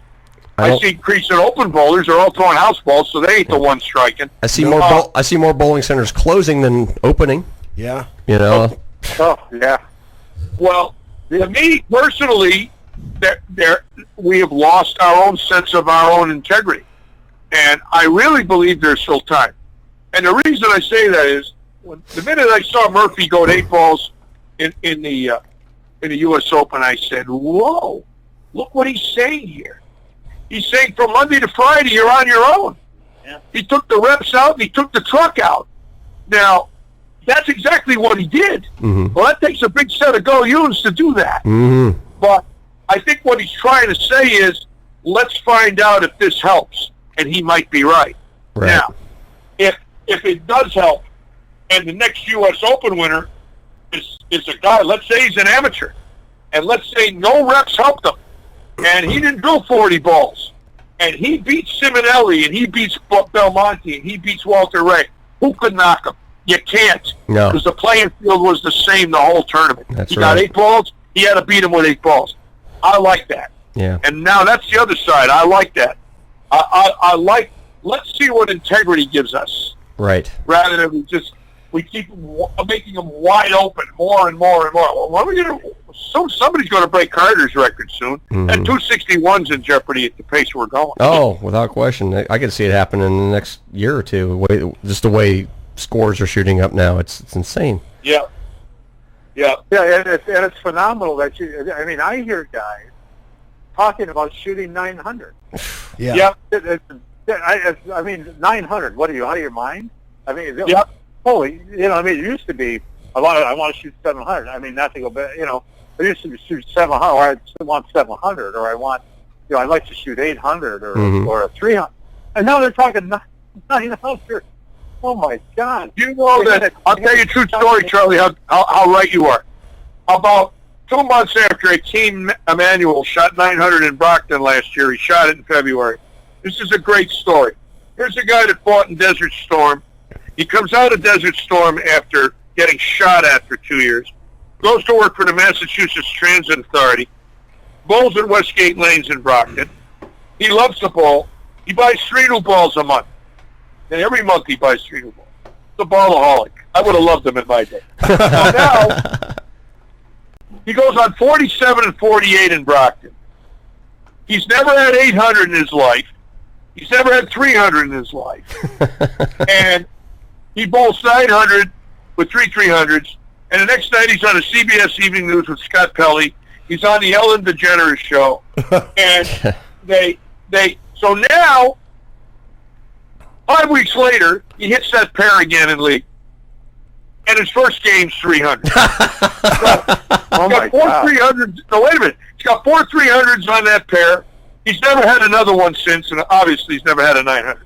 But now the Massachusetts State Tournament comes in, and they name the tournament condition Mr. 900 Akeem Emanuel. Oh, and they put out that shot for the Massachusetts State Tournament. Well, I know this wonderful, beautiful man who won the Masters in '99. He beat Parker Bowen. His name is Brian Bogosian. His name is Brian B. Brian B. is, if he isn't the nicest guy that ever bowled, I mean, he's right there with Parker Bowen. I mean, this is a guy that everybody loves. So he goes in to bowl the Massachusetts State Tournament, and he's practicing the night before, and he says to all his friends, I'm shooting 900 tomorrow in the team event. Now, this is a guy that can flat bowl. Mm-hmm. This is a guy that can hit a Nats you-know-what at 40 feet. Okay? He can split cracks. He's accurate. He's not a cranker. He doesn't have a high rev rate. He's up the boards. He's got a heavy roll. He's just turned 50. And lo and behold, he gets out of the box with the first 24. That's like Babe Ruth pointing at Wrigley Field in the 32 World Series. He's pointing. Field. The Cubs are driving him nuts. They're yelling at him from the dugout. So he points to center field, and he pops one to straight center. So Brian B. calls 900. Then he leaves a ring and 10 the first frame of the last game, catches a 7-bagger, ring and 10, strike, whatever, 258. He shoots 858. Now, wow, that's got to be the best I ever heard of in my life. Yeah, that's great. Yeah. Yeah, we had a guy. There's a guy here in Lansing that shot 1188 for floor. That's strong. Wow. Yeah. That's nearly 4 perfect games. Good God, that's super strong. It's unbelievable. 11. Good God.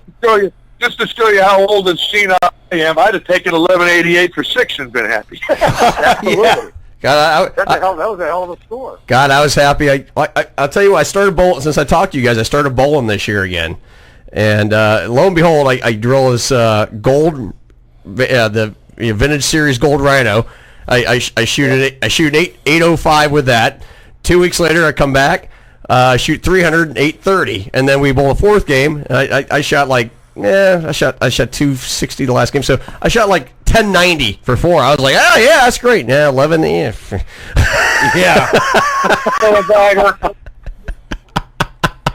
And I did it with a gold Rhino. That was out bad. And I think you guys will agree with me. I don't blame the balls. No. I don't blame the balls for being strong. All I know is if you put a resistance up, you bring the scores back down to reality, and you can still have nuclear bowling balls. Yeah.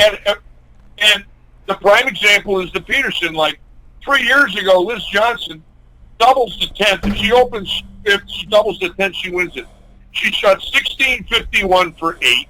There was 5 people that shot plus in the whole tournament. Mm-hmm. She won 25,000 and beat every man. I said to myself, that could be one of the greatest performances in bowling history. Oh, without question. And the reason I say that is everyone will agree. No one will argue with it. No. No one's going to say she's lucky, she's a woman, she's on a staff, the lanes were easy, it was her differential, it was 7 inches of flare, she pointed the gutter, the pins were light, the lanes were walled. They can't say anything. They can't.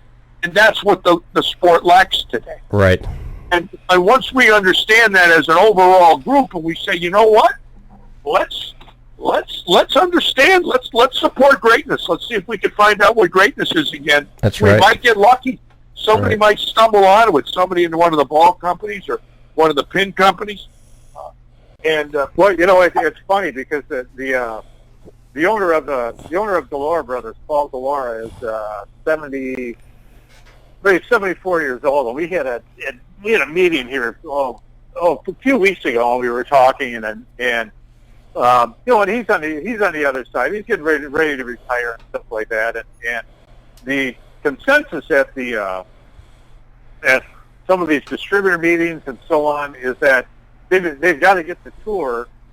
And this has always been the case, Larry. And I mean, we know this is that you got to get the tour more money.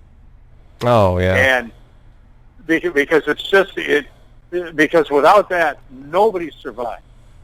Nobody survives without the tour. The tour will never die. I mean, I shouldn't say never but they've got to get money back into the tour. And that was the case even when we were in our so-called heyday. You know, if there would have been money there, more people follow it, more kids want to do it, and that's another big problem, is that there's just no money to bowl for on tour, and there's nobody to step up. There's nobody to step up, or nobody knows how to market it for where some big company would step up, right, and say, look, let's. I agree wholeheartedly.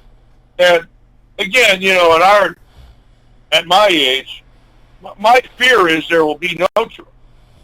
And my fear is that recreational bowling will overcome it to a point where, there'll be no sponsorship and there'll be no tour. Mm-hmm. And I know proprietors have to make a living, and they have to get it any way they can. It's not easy to run a 32-lane center and make a profit anymore. And open bowling and birthday parties and bumpers and ramps and all the things you do to get income is a main economy source. And I see that right here where I work, and I'm behind it because I rely on it to make a living. Yeah. Well, the my biggest proprietor goes under, I go under with him. well the biggest problem I now. understand it fully. I just have this feeling that a group of experts could help guide Chad Murphy, the USBC, and the ball company, and the wholesalers, and the pro shop groups into a way that we start thinking about integrity. And how are we going to get integrity? And integrity will bring us sponsorship. I have a feeling the game got so easy that people don't know what integrity is in the sport of bowling anymore. And I could be wrong. I really hope I am. But I think I'm right. Because no matter who they are, they get knocked. You know, Belmonte gets knocked because he's thumbless. You know, Simonelli gets knocked because he's a lefty. Every winner gets knocked for a reason. And they weren't knocking Dick Weber and Mark Roth like they knock these kids today. And they come up with the reasons for knocking them about the sport. They take away the integrity of their own game when they do it. Right. And to me, maybe I'm crazy, Charlie. I don't know, but it's my opinion. Well, back in Lightfoot and I, Randy Lightfoot and I were bowling together in Denver, and they were brutal. The year before they were relatively speaking, they were dead easy. But the next year they were really hard, and people are in the stands and they're laughing for the most part. And Randy, to this day, when I see Randy all the time, because we both coach college teams, and I see him in tournaments all the time, and we talk about it. He goes, Charlie, I remember that plain as day. He said, we looked at each other and said, like, well, if they only knew, if they only knew really how tough this is. And we always heard this stuff. You'd get on a show and you might bowl 160 or 150 or worse, whatever. And you would hear the next week when you walked into the bowling center, well, I could do that, or even if somebody shot 210, and won the tournament, well, I can shoot 210. We heard that all the time, through the tour heydays from 1970 to 1990 or however long it was. We always heard that, but now that there aren't too many good amateur bowlers or good league bowlers that don't out average a pro by 20 pins a game. And that's ridiculous. Yeah. That's absolutely ridiculous. And that's just that is such a big part of it. I remember when they went to short oil. Right. They forced everybody to the right, and they opened up the angles. We were still using plastic and urethane and rubber at the time. Right. But boy, oh boy, the scores went through the roof, and they thought that was the be all end all, and hell, now look where it is. Yeah, it's. So I got a good one for you, and I know I'll give you a statistic that is, and I believe I'm close. I don't have a book in front of me to document it, but I still got a pretty good memory, even though I'm losing it. In 1933, there was a guy from Cleveland named Walter Skang Mercurio. And Skang Mercurio set the season high average record of 238. And 39 years later, Mike Durbin broke it in Chagrin Falls, Ohio, when he averaged 239. He had moved from California to the Akron area. He had lived out in L.A. and wanted to change his life. Became very religious and moved, into Ohio in a little small community. And he broke Skang Mercurio's 39-year-old record, 1972. So if you add 39 years to 72, what do you get, 2011? Mm-hmm. Yep. Right? How many guys do you think broke Durbin's in the next 39 years? Oh, God, lots. Yeah. You want to know how many? I beat I'll it. tell you. 5,000 times. Yeah. So it takes him 39 years to break a record, and in the next 39 years, his record's broken 5,000 times. Now, what I want to know is, if the governing body, which was the American Bowling Congress, is watching this happen during this period of time, from 1972 to 2011, what were they thinking? They watched it last 39 years, and the next 39 years, it got broken 5,000 times. 5,000 times. Yeah. Who were those people in charge? Who was the board of directors? Who was the big shot? I don't know. Was Dobbs or I don't know. Dulkin. I don't know who the hell they are. I don't really care. All I know is, what were they thinking when they allowed that to happen? Now, if you ask yourself that question, no matter who you are in this industry, you ask yourself, how did that happen? And if Larry Lichstein's right, that's the answer to our failure. They took away the integrity. Durbin broke a 39-year-old record that was meaningless for the next 39 years. Well, why would you do that? Why would you let 50 guys this year hit 70 fucking... Oh, damn it. Whoops. Whoops. Disclaimer. Why would you let 70 guys this year hit 70 home runs? Why would you let 70 guys this year break Joe DiMaggio's 56-game streak? Why would you let 70 guys this year bat 400 and beat Ted Williams? Why would you? Or why would you do it for the next 10 years or 15 years in baseball? Why would you? Why would you go to the Masters and let somebody average 59 every 18 holes? Why would you do that after Hogan and Bobby Jones and Nicklaus and Palmer and Tiger and Tom Watson and Langer and Nick Faldo? Why would you let the Masters next year have it 10 strokes easier? What sport does that today? Do you know of one? No. No, not a one. Okay. Well, now you know why I get so riled up. Do you have your finger on the kill button there? Well, I missed it. I swore I wouldn't swear tonight. I missed it. Please accept my sincerest apology. I'm dead serious. That's okay. I did not want to do that. That's all right. It's all right. I don't want to swear, but sometimes I get so emotional because I love the sport so much. That's understandable. And care about it so much that I'll blurt something out because I'm an idiot. I just want to apologize to everybody for doing it. That's all good. No worries. I'm pretty sure that nobody listening to the show has ever heard that word. Yeah. Well, actually, if they turn on HBO right now and they watch any movie, they'll hear it 100 times. So what difference does it make? All these DirecTV and a remote control. It's really funny, that last time we were on, we could swear. We were telling tour stories. This time we can't swear. We'll be talking about the game.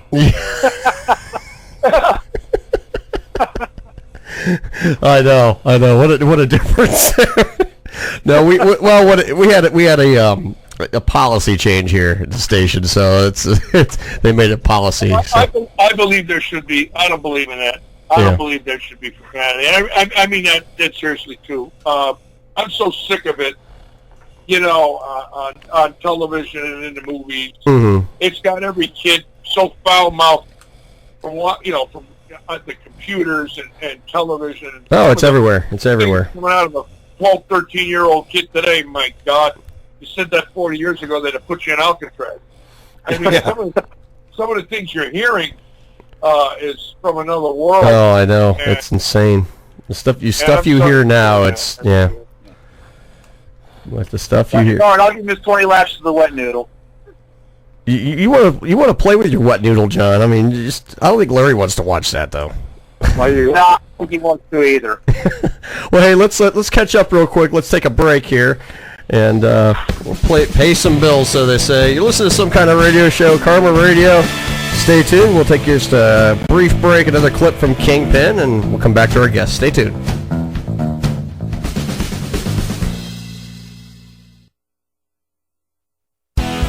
Hi, I'm Maggie Fuller. And I'm Alistair Crowley. Listen to us daily from 3 to 6 for funny news, contests, traffic, weather, and complete nonsense. That's my department. Give us a call, 330-673-2428, and tell us what you think. You won't be sorry.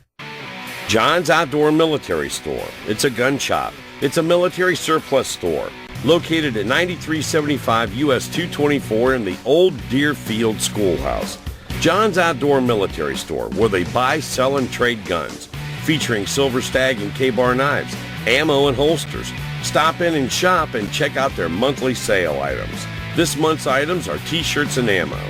That's John's Outdoor Military Store. KRMA Internet Radio. Hi, this is Handy Randy.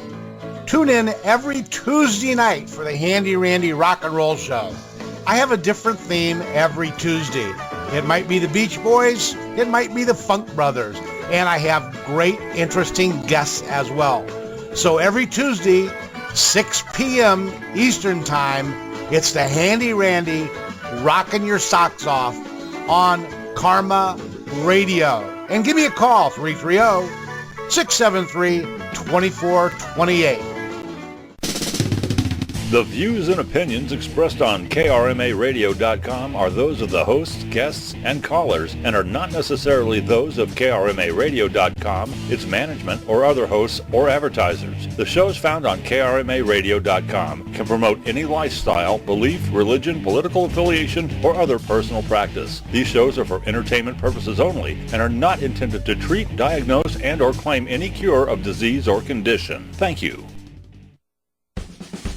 You're listening to Some Kind of Radio Show here on KRMA Internet Radio. Check us out on Facebook and Twitter at SKO Radio Show. You can also email us at skoradioshow@yahoo.com. Now back to Earl McCune and the Crazy Crew. We Amish, we demand more of ourselves. You people work 8-hour days, we work 12. We do whatever you people do plus a half. That's how we survive. Believe me, keeping up is not going to be a problem.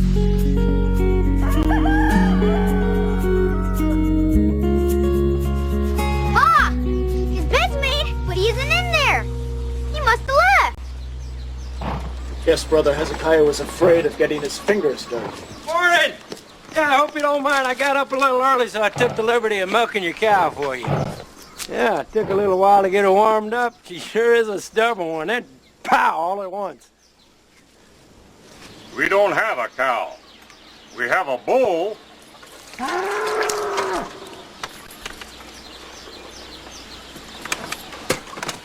I'll brush my teeth. She came on.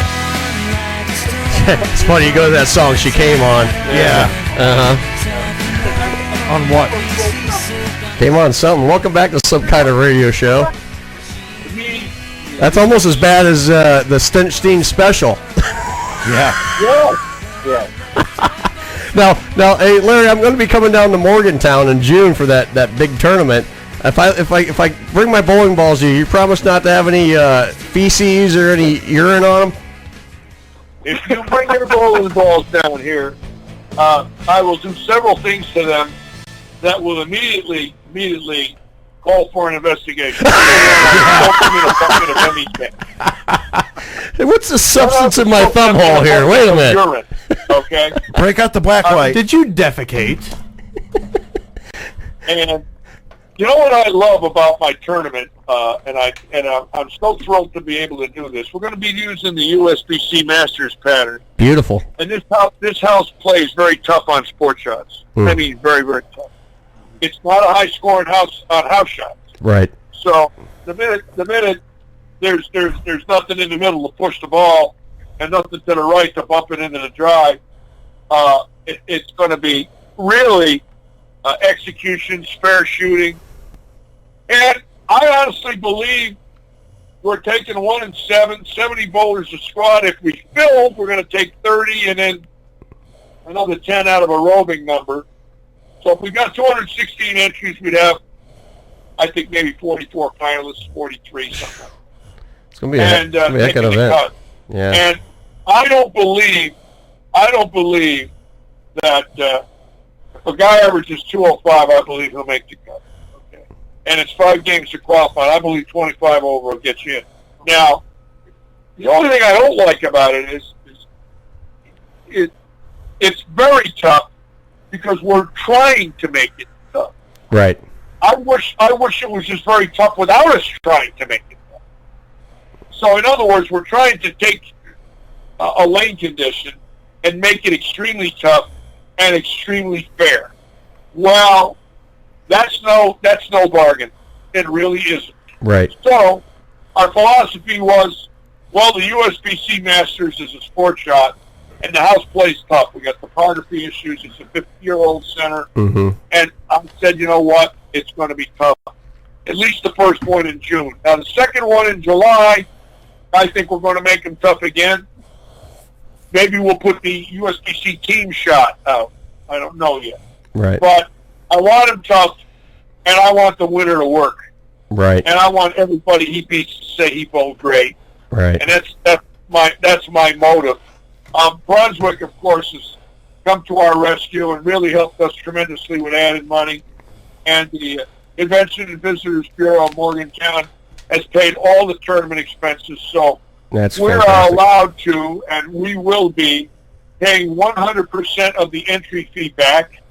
Brunswick's adding $2,500, and for everyone that enters, we have a nice packet when they come in of what they're going to receive on Saturday, and if they stay Sunday. And without saying what it's going to be, let's just put it this way. We have 4 restaurants in here and several kitchens, and I think when the bowlers see what we're going to give them, they're going to say, oh, my God, we never expected it. We're going to wine and dine them. We want them to come to our beautiful city, and we want them to enjoy themselves. And if these 2 tournaments work well in June and July, we've got people already hanging up for 2017 where maybe we can run one a month in May, June, July, and August. There you go. One of them will be a senior event, and we want to get the seniors here, over 50 guys and over 60s.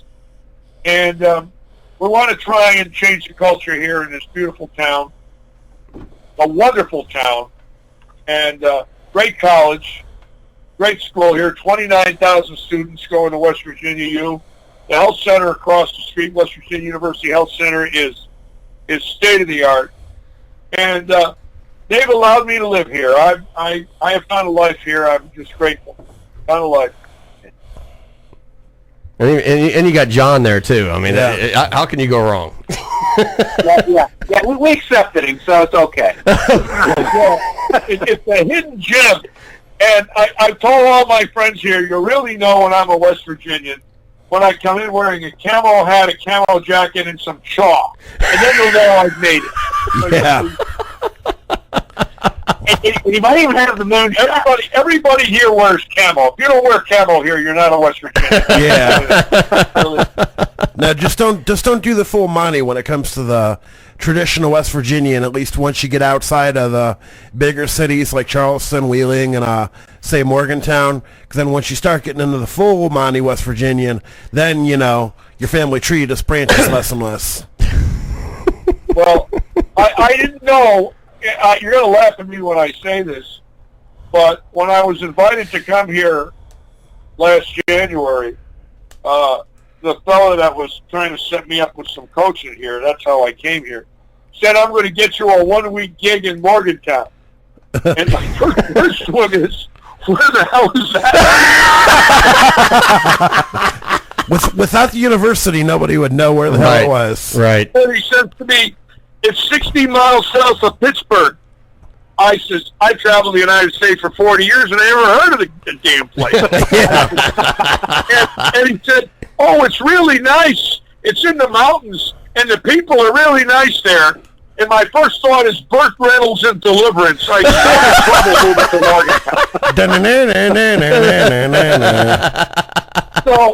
So I come here and I find it's exactly the opposite. It's educated. It's young. The people are so wonderful and kind and friendly.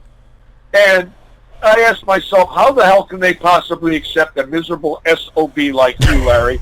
How have they allowed you to be in their culture? And what has happened is they have changed me. They have made me grateful and happy. And I'm blessed, coming off of cancer and more bankruptcies than Donald Trump. I'm a pretty lucky guy. You might be the first Jew in West Virginia to capture a woodchuck. As a matter of fact, they asked me to perform in a new movie here, the sequel to Jaws. It's called Jews. It's about long shots. Hey, I could be in that one with you.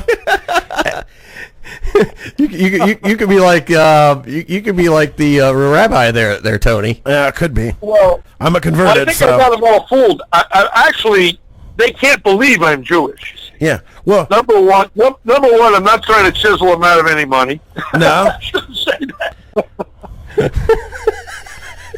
I can't believe that I live here, but the culture is so young and so educated, and the people.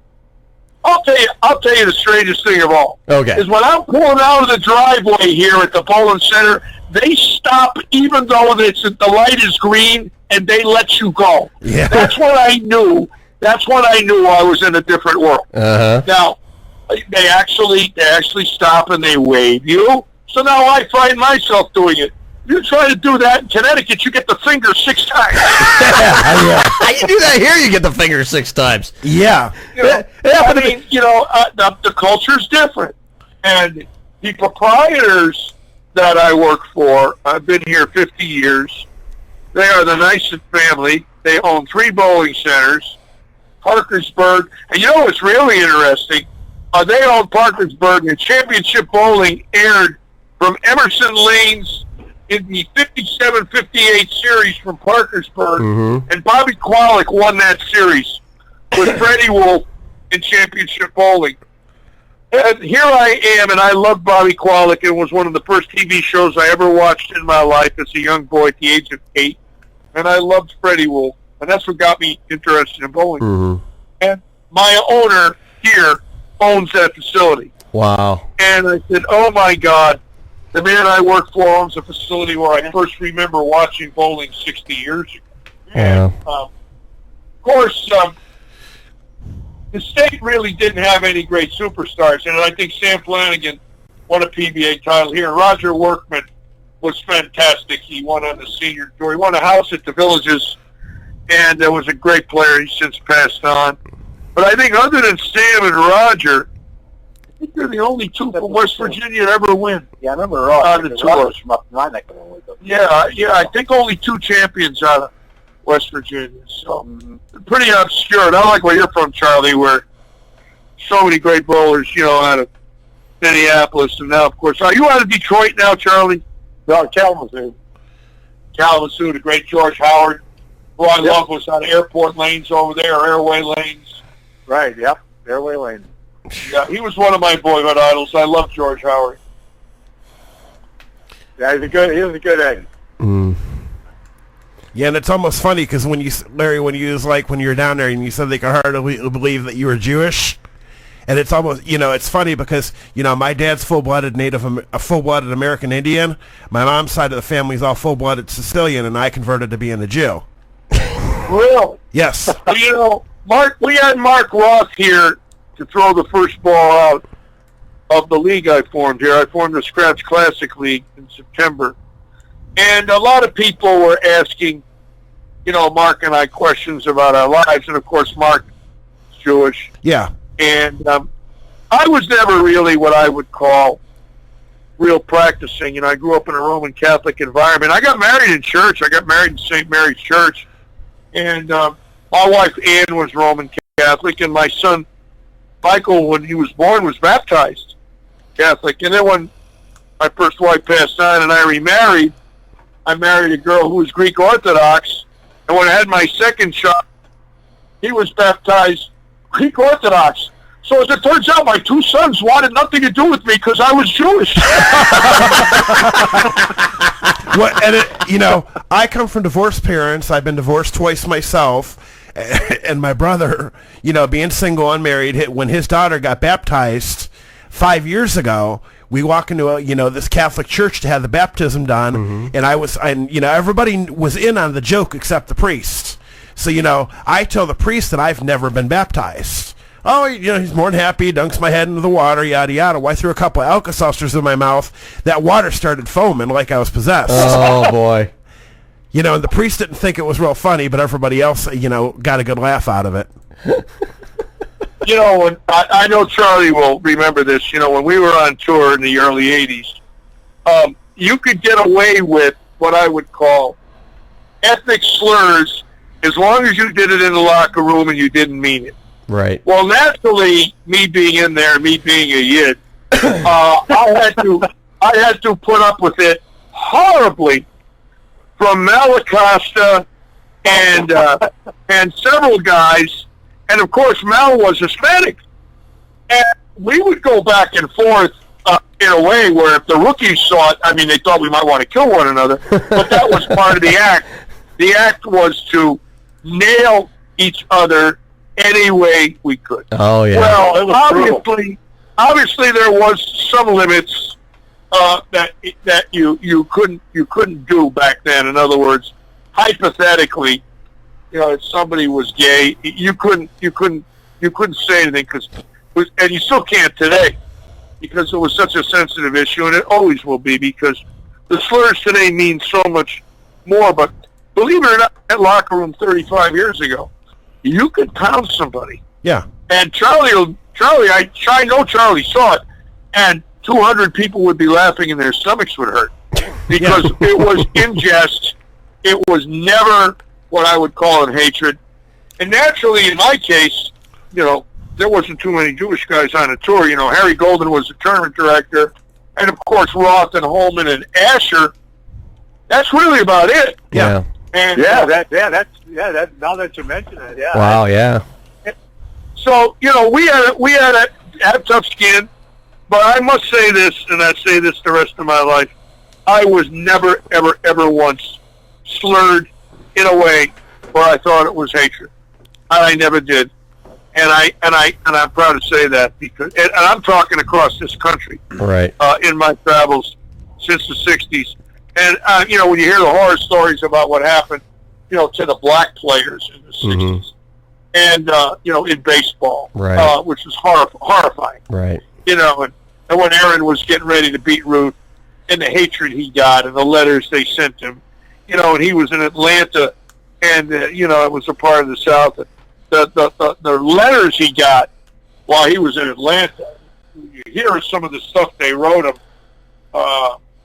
just tragic that such a nice, wonderful man had to endure that, but it made us a better country. I believe today we have a conscience more so than we ever did when it comes to ethnicity. I've got a very, very large Saudi and Middle Eastern contingent here. But they're the nicest people I've ever met, and I don't fear them. Now, I will admit in this country after 9/11, it's changed its philosophy towards people from the Middle East. But I can tell you this, these kids that go to the college here from Saudi Arabia and different Qatar and Dubai, and they bowl and they come in that pro shop, and they're just like the rest of us. They want to strike, and they're smart, and they're wonderful. You know, it's those few rotten bad ones that make it so nasty for the good ones. Right. You know, it's just horrible. Yeah, you're absolutely right. You know, absolutely right.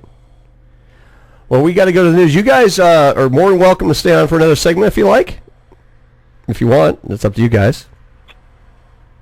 Sure. Okay, all right, we'll go to the news real quick, and we'll be back with our guests after this. Stay tuned. You're listening to Some Kind of Radio Show on Karma Radio. From Washington, this is VOA News.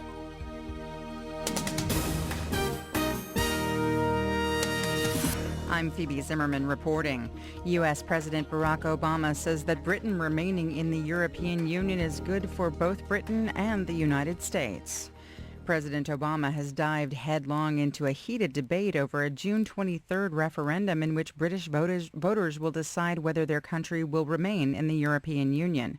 Speaking at a news conference after meeting with British Prime Minister David Cameron, Mr. Obama said Britain being part of the EU helps to spread ideals that both Britain and the United States hold. The U.S. leader also said he believes the EU magnifies rather than moderates British influence in the world. The U.S. President president's remarks at a joint conference with British Prime Minister David Cameron are a boost for Mr. Cameron, who has come out in support of remaining in the EU.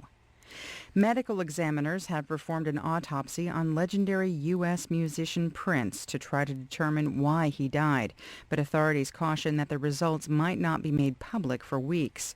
The 57-year-old artist was found dead Thursday in an elevator at the Paisley Park Studios complex where he lived, outside the northern city of Minneapolis, Minnesota. Authorities there told reporters Friday that there's no reason to suspect suicide in the musician's death. During his news conference in London with British Prime Minister David Cameron, President Obama called Prince's death a remarkable loss and lauded the performer's talents. I love Prince because he put out great music and he was a great performer. I didn't know him well. He came to perform at the White House last year and was extraordinary. Mr. Obama said he listened to Prince's songs on Friday morning at the ambassador's residence. This is VOA News. World leaders took historic action Friday at the United Nations to try to slow the effects of climate change and fix some of its damage. At least 60 presidents and prime ministers, as well as dozens of other top officials from more than 130 countries, gathered in New York to sign the climate change deal reached in Paris last December. In remarks before the signing, U.S. Secretary of State John Kerry hailed the agreement as powerful and pledged the United States would do everything it could to enforce the deal and urge other countries to do the same. If we just make our decisions and stick with it, that's our best chance of hitting 1.5 degrees or 2 degrees centigrade. So the United States will do everything in our power to encourage countries. We're already working with them. We're trying to show them how we can help with technology transfer, things we can do, and we look forward to working with every nation here in order to achieve this goal. The agreement works to limit global temperature rise to well below 2 degrees Celsius. It also lays out a roadmap for reducing greenhouse gas emissions and mitigating the effects of a warming planet. NATO and Russia held their first dialogue in 2 years this week. The meeting among ambassadors of the alliance and Russia in Brussels Wednesday failed to produce agreements, but analysts say it has raised hope that Russia may be making a new effort to emerge from isolation following its annexation of Crimea and support for separatist rebels in eastern Ukraine. Russia is still under sanctions from the United States and other members of NATO, which called on Russian forces to stop their actions. The next major test in the U.S. presidential campaign comes Tuesday when 5 eastern states hold primaries: Connecticut, Delaware, Maryland, Pennsylvania, and Rhode Island. The 2 presidential frontrunners, Republican Donald Trump and Democrat Hillary Clinton, appear well positioned to pick up more delegates, solidifying their status as the top contenders. Trump and Clinton are coming off wins in their home primary state of New York. And for months, many political observers have wondered if Donald Trump's provocative behavior is an act to attract media attention. At a news conference Thursday, Trump's top aide, Paul Manafort, confirmed those theories, acknowledging that the billionaire businessman has been projecting an image to gain voters in the primary campaign. He claims that Trump's demeanor will soon change as he closes in on the Republican nomination and shifts his focus toward attracting more moderate general election voters. For more on this story and others, visit us on the web at voanews.com. That's voanews.com. I'm Phoebe Zimmerman in Washington.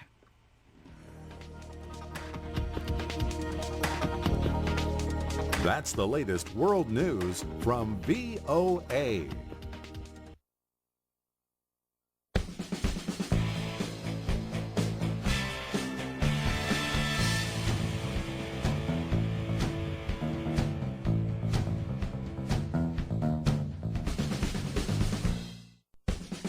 Earl McCune, he starts where the others stop. Sex with sporting goods. What do you guys think? The world watches in amazement as he unlocks the secrets of Al Capone's underwear drawer. Aha! Tidy whities! He blew the lid off the secrets of Santa. Stop it! Stop it! I still believe! Sometimes shocking, always controversial. He talks subjects other talk shows are afraid to touch. He pries, he pokes, he digs deep. He gets the answers. Most of all, he gets ratings. Wait a second, what is this crap? Join me, Debbie, and the Crazy Crew on Some Kind of Radio Show, Fridays, 8 p.m. till midnight on KRMARadio.com. You'll never know what you'll hear next on our show.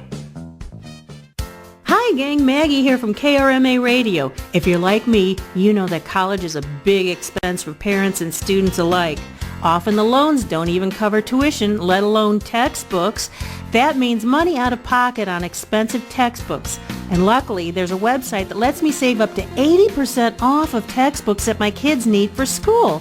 Textbookly.com is a one-stop shop for the very best prices on the web for textbooks. Give them a try today. I was glad I did. Textbookly, the smarter way to buy. Hi everybody, Steve Jones here. Join me Wednesday evening, 7 to 11 p.m. for the best in classic rock on KRMA Internet Radio. You'll hear some of the old stuff along with some of the new. We'll also feature some great local bands and your requests. Steve Jones, Rockin' the World on Karma Internet Radio. Wednesday, 7 to 11 p.m. No rules, just radio the way it should be. Karma Radio. The views and opinions expressed on KRMARadio.com are those of the hosts, guests, and callers and are not necessarily those of KRMARadio.com, its management, or other hosts or advertisers. The shows found on KRMARadio.com can promote any lifestyle, belief, religion, political affiliation, or other personal practice. These shows are for entertainment purposes only and are not intended to treat, diagnose, and or claim any cure of disease or condition. Thank you.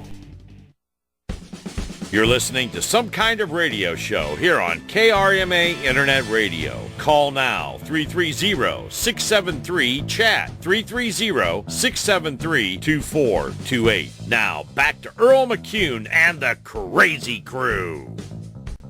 Poses the biggest threat to you in the tournament? If I get drunk and fall down, hurt myself, I might lose. Sure, babe. What's your name? Darlene.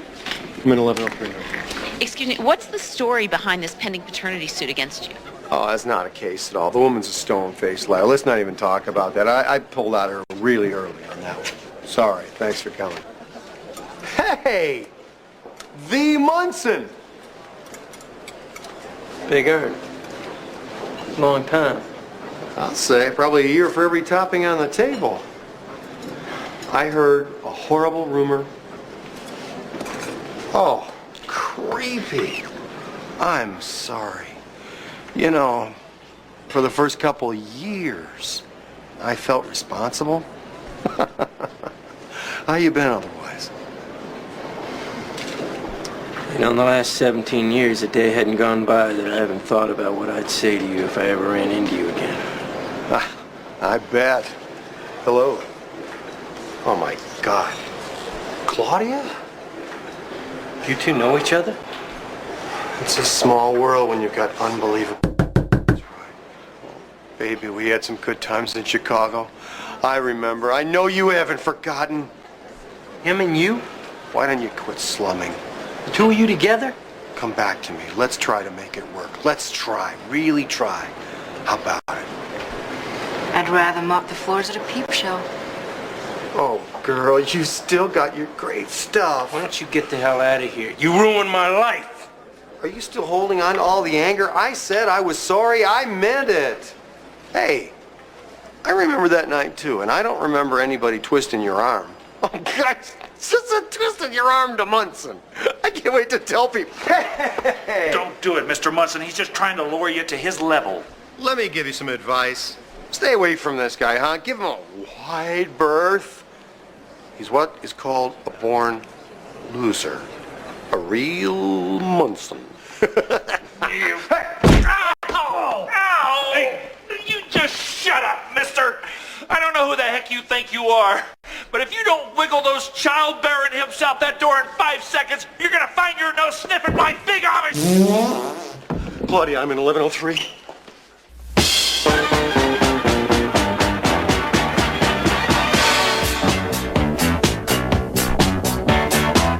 All right. World-class editing. Yeah, isn't that world-class? That's world-class editing at its best. Better than last week's. Yeah. Yeah. A lot better than last week's. The person that did last week sucked.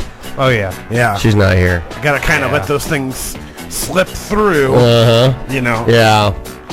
Give us a call, 330-673-CHAT, 330-673-2428. Earl McCune along with TJ Dillon, Tony the Comedy Killer. TJ Dillon's kind of sitting there just like listening and just kind of like just absorbing. I'm new to the industry, you see. He's new to the he cleans toilets. I clean toilets in the industry. Yeah. I'm kind of sitting on the throne. No, you're not. You're on, or I'm on my knees cleaning the throne. Yeah. Yeah, you missed a spot the other day, by the way. Yeah. Well, I heard that it was covered in what do you call it the other day? So someone else had to clean that up. Yeah, you couldn't handle it? Nope. You couldn't handle it? Well, I wasn't there for it. No, you weren't there for it? Nope. You missed it, huh? Nope, I missed it. You missed it. So sad. Welcome to the show, everybody. Welcome in. If you're just tuning in, we've had two great guests on so far here tonight, Larry Lichstein and Charlie Tapp, both on the phone still, along with John Sinsel there on the phone.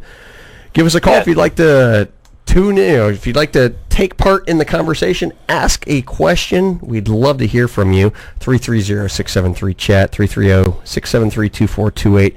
I mean, we might have scared away most of our comedy callers. We usually get pranked about 4 or 5 times by now. We haven't got pranked yet tonight, so yeah. Hey, what are you gonna do? Yeah, we usually get a prank call or two usually in the evening, and we just play right along with them. So if the night is still young, fellas. It is still young. Yeah. I mean, we do get pranks. We'd love to get one. Maybe you never know. We could get one. Anything's possible. But we're starting to talk about, of course, the last scene there. Of course, that reporter asking him, he goes, "I pulled out way early." Great. Yeah, that's professional. But oh boy, I'll tell you what I want to get into now. Since we have these guys on, I want to hear about some of these stories from the old days. If we can, if they don't mind telling any, if Charlie or Larry has anything they want to, something that kind of comes to mind from the old days. Yeah, I'd love to hear one if they don't mind sharing. Charlie? No, of course not. What do you got, Charlie? Well, actually, I was hoping that Mark was gonna be on. I was hoping too, but apparently we're not going to have Mark tonight. But he's not feeling well this evening, so not doing well. Okay, all right. Well, our well wishes. Well wishes to Mark. Yes. Mark had Johnny Petraglia told a great story about Mark, and I was hoping Mark would tell it about when they were at a game at the Mets. The Mets were playing. The Mets were playing the Reds when Pete Rose was going after the hitting record for the streak record, and Mark. Of course, everybody in New York knew Mark, and I'm kind of paraphrasing the whole thing, but the people kept bothering Mark for autographs, and he didn't want anything to do with them. He was there to watch the baseball game, and, right. And every time Pete Rose got up, they walked him.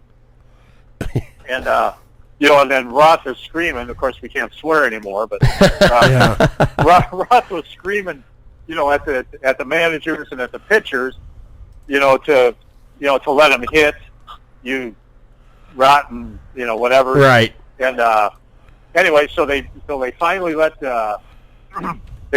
Rose swing away.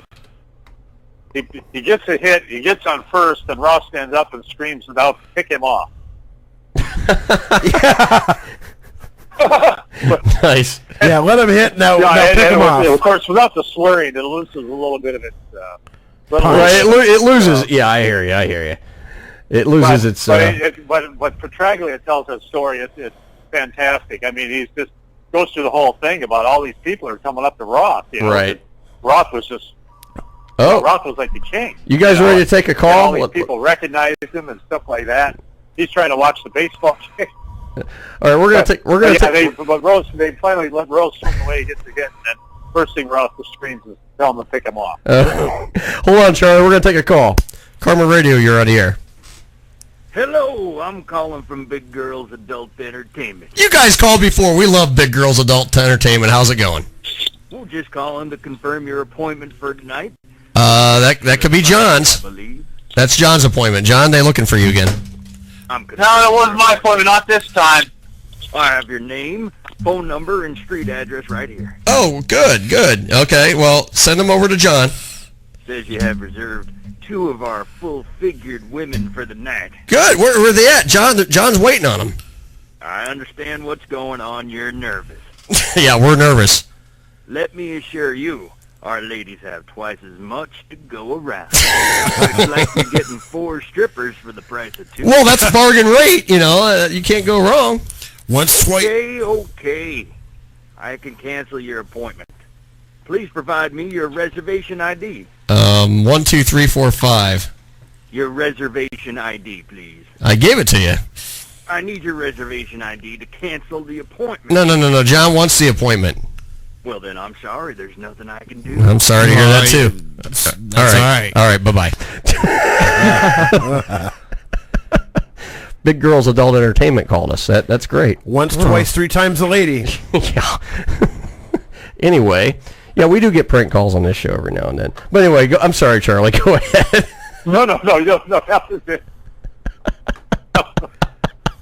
We do get the weirdos that call us every now and then. We can't ever get a serious call on this show, but oh boy. Well, I don't understand why. I don't either. I don't get it. I don't know. I mean, we're just this is like Donahue or Dr. Phil.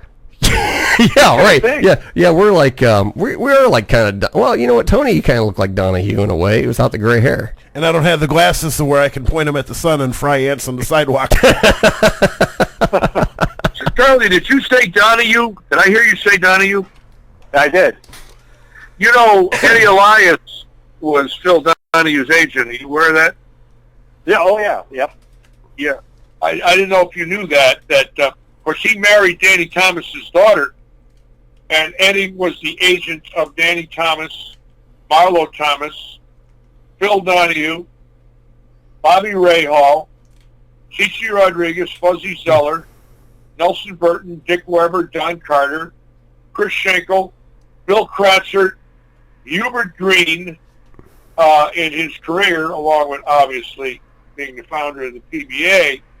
I don't think people realize that Eddie, after he founded the PBA in '58, had literally this unbelievable group of celebrities that he managed, especially, and was very instrumental with the founding of the St. Jude's Children's Hospital with Danny Thomas. Mm-hmm. Danny Thomas wanted a children's hospital badly. And Eddie Elias is not credited too much for that, but was very, very instrumental in Danny Thomas's founding of St. Jude's. Isn't that wonderful? Yeah, that I didn't know that. I had no idea. I knew he was Danny Thomas's agent, but I had no idea that. Oh, yes. Well, the deal was to let Danny be in the limelight. But Eddie did everything he could to help Danny. And a lot of people, it's amazing, when somebody dies, he's been gone almost 20 years. A lot of us, and I say this with respect, the man's passed on, weren't too happy with some of the things he did, even though he founded the PBA. But when I started to research a few things, and I realized that was one of the things that he had a lot of responsibility for, it changed my whole opinion. Because when I see those commercials on TV and you see a kid with cancer, 7, 8 years old, and you realize that the families can bring the kids there, and there's no charge whatsoever for those children to hopefully be saved. I always think of Eddie, and Eddie founded the PBA. That's part of our rich heritage that I think a lot of people, it's too bad a lot of people don't know some of our rich heritage. You know what I'm saying? Yeah, this is the first I've ever heard of it. Oh yeah.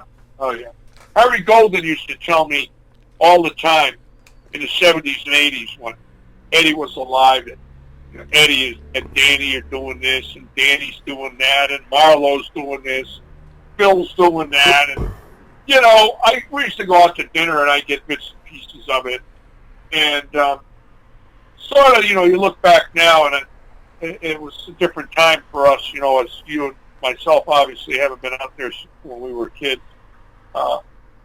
we had a hell of a tour. We didn't realize it then. When we look at it now, we know what we had. Oh yeah, definitely. Yeah, Compared to definitely. what it is now, oh man. There was actually a tour then. I mean, a real tour, as Yeah. opposed to what it is now. That's for sure. Yeah. As an amateur guy, when I was growing up back in the 80s, late 80s, actually being programs with these guys, it was incredible. Right. Oh, that was fun. I mean, I used to love. It's like we were talking last time you guys were on the show. I mean, I used to love being in the Akron area, going to the Firestone every year. I mean, that was like, that was. I couldn't wait till that time of year. Every Firestone. Okay, I'm off school. I'm going to watch the Firestone. I spent the week out there. I mean, that's what I did. I mean, it was kind of like a religious thing. I took the whole week off, and it was like sacred ground going in there. Oh, yeah, that was what a great tournament. Oh, for me, it was the culmination of a very tough winter, especially when you're on the road 16 weeks. And then finally you got to Akron, and you were wined and dined, and this euphoria came over you because you knew 52 guys were getting paid $1,000, so nobody was going to go home for the week. Right. Yeah. The banquet at the Firestone Country Club was just phenomenal, just out of this world. And during the week, the stands would be packed morning, noon, and night. On Pro-Am day, the first day qualifying morning, didn't make any difference. It was standing room only. Mm-hmm. And Firestone, they were geniuses when it came to how to promote the sport. They invited every single bowling writer that wrote bowling in the United States, emptied the pool room out, got rid of the pool rooms and made it a press room. There was 50 bowling writers covering that tournament. Oh, at least. Oh, yeah. At least. Press corps was second to none at that tournament. I mean, you had more room in the press room than the paddock. Oh, yeah. I mean, That's not too far off. no, I mean, because I'll tell you, I used to go to that thing every year religiously. And it was so amazing with that tournament. You'd see the same people every year. I mean, the same folk. You made friendships with these folks that even in the area I'd see once a year, and you saw the same people every year. Yeah. I mean, it was amazing. It was just absolutely amazing. The environment there, and that's I'll watch it it was Saturday morning, Saturday afternoon, 3:00. I watched the tour, and then come this week of the year when they were at Riviera. Yep. Lo and behold, I mean, I was there every single day, every single shift, and the one I couldn't wait for that Friday night, the Friday night going in, that final round, getting ready for the position round. That Friday night, the electricity in that place. I mean, it was. You couldn't cut it with a knife. It was so. It was just a surreal experience. Just even being there as a kid, going and watching, watching these guys, and these guys are like larger than life. I mean, it was for like a lot of kids go watch the ball fields and everything, and there's my favorite baseball player. Yeah, I was going to watch my favorite bowlers, and it's like, oh my god, I was just starstruck with a lot of these guys, and Speaking of Ross not being here, I got to tell you a horrible thing that happened to me there. I bowled 4 of them, made the finals 3 times. And the last one I bowled in 74, I was 5th going in the last 8 games. I ended up 8th. And then the tour knew, and I had told the PBA I was going to be their player service director. So the Firestone was my last tournament as a touring pro. I was 25. And a month later, I was now player service director. And the years went by, and I would say, and I'm not 100% sure, but I think it was the 88 or 89 Firestone, and I've been player service director 15 years. And the locker room used to get robbed a lot, especially if it was left unlocked. Mm-hmm. And our weighing table was right by the door of the locker room. If you opened the door, the first thing you saw was the weighing table. It was a very small locker room. And I had a wonderful touring pro working for me this particular winter named Art Trask. Art Trask was a 4 or 5 time titleist, and he got to the point in his career where he was, not as effective, and he asked me to hire him.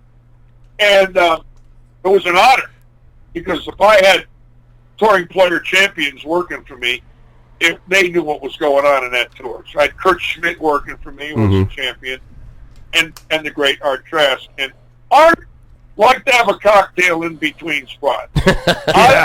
Art definitely liked the rum and coke.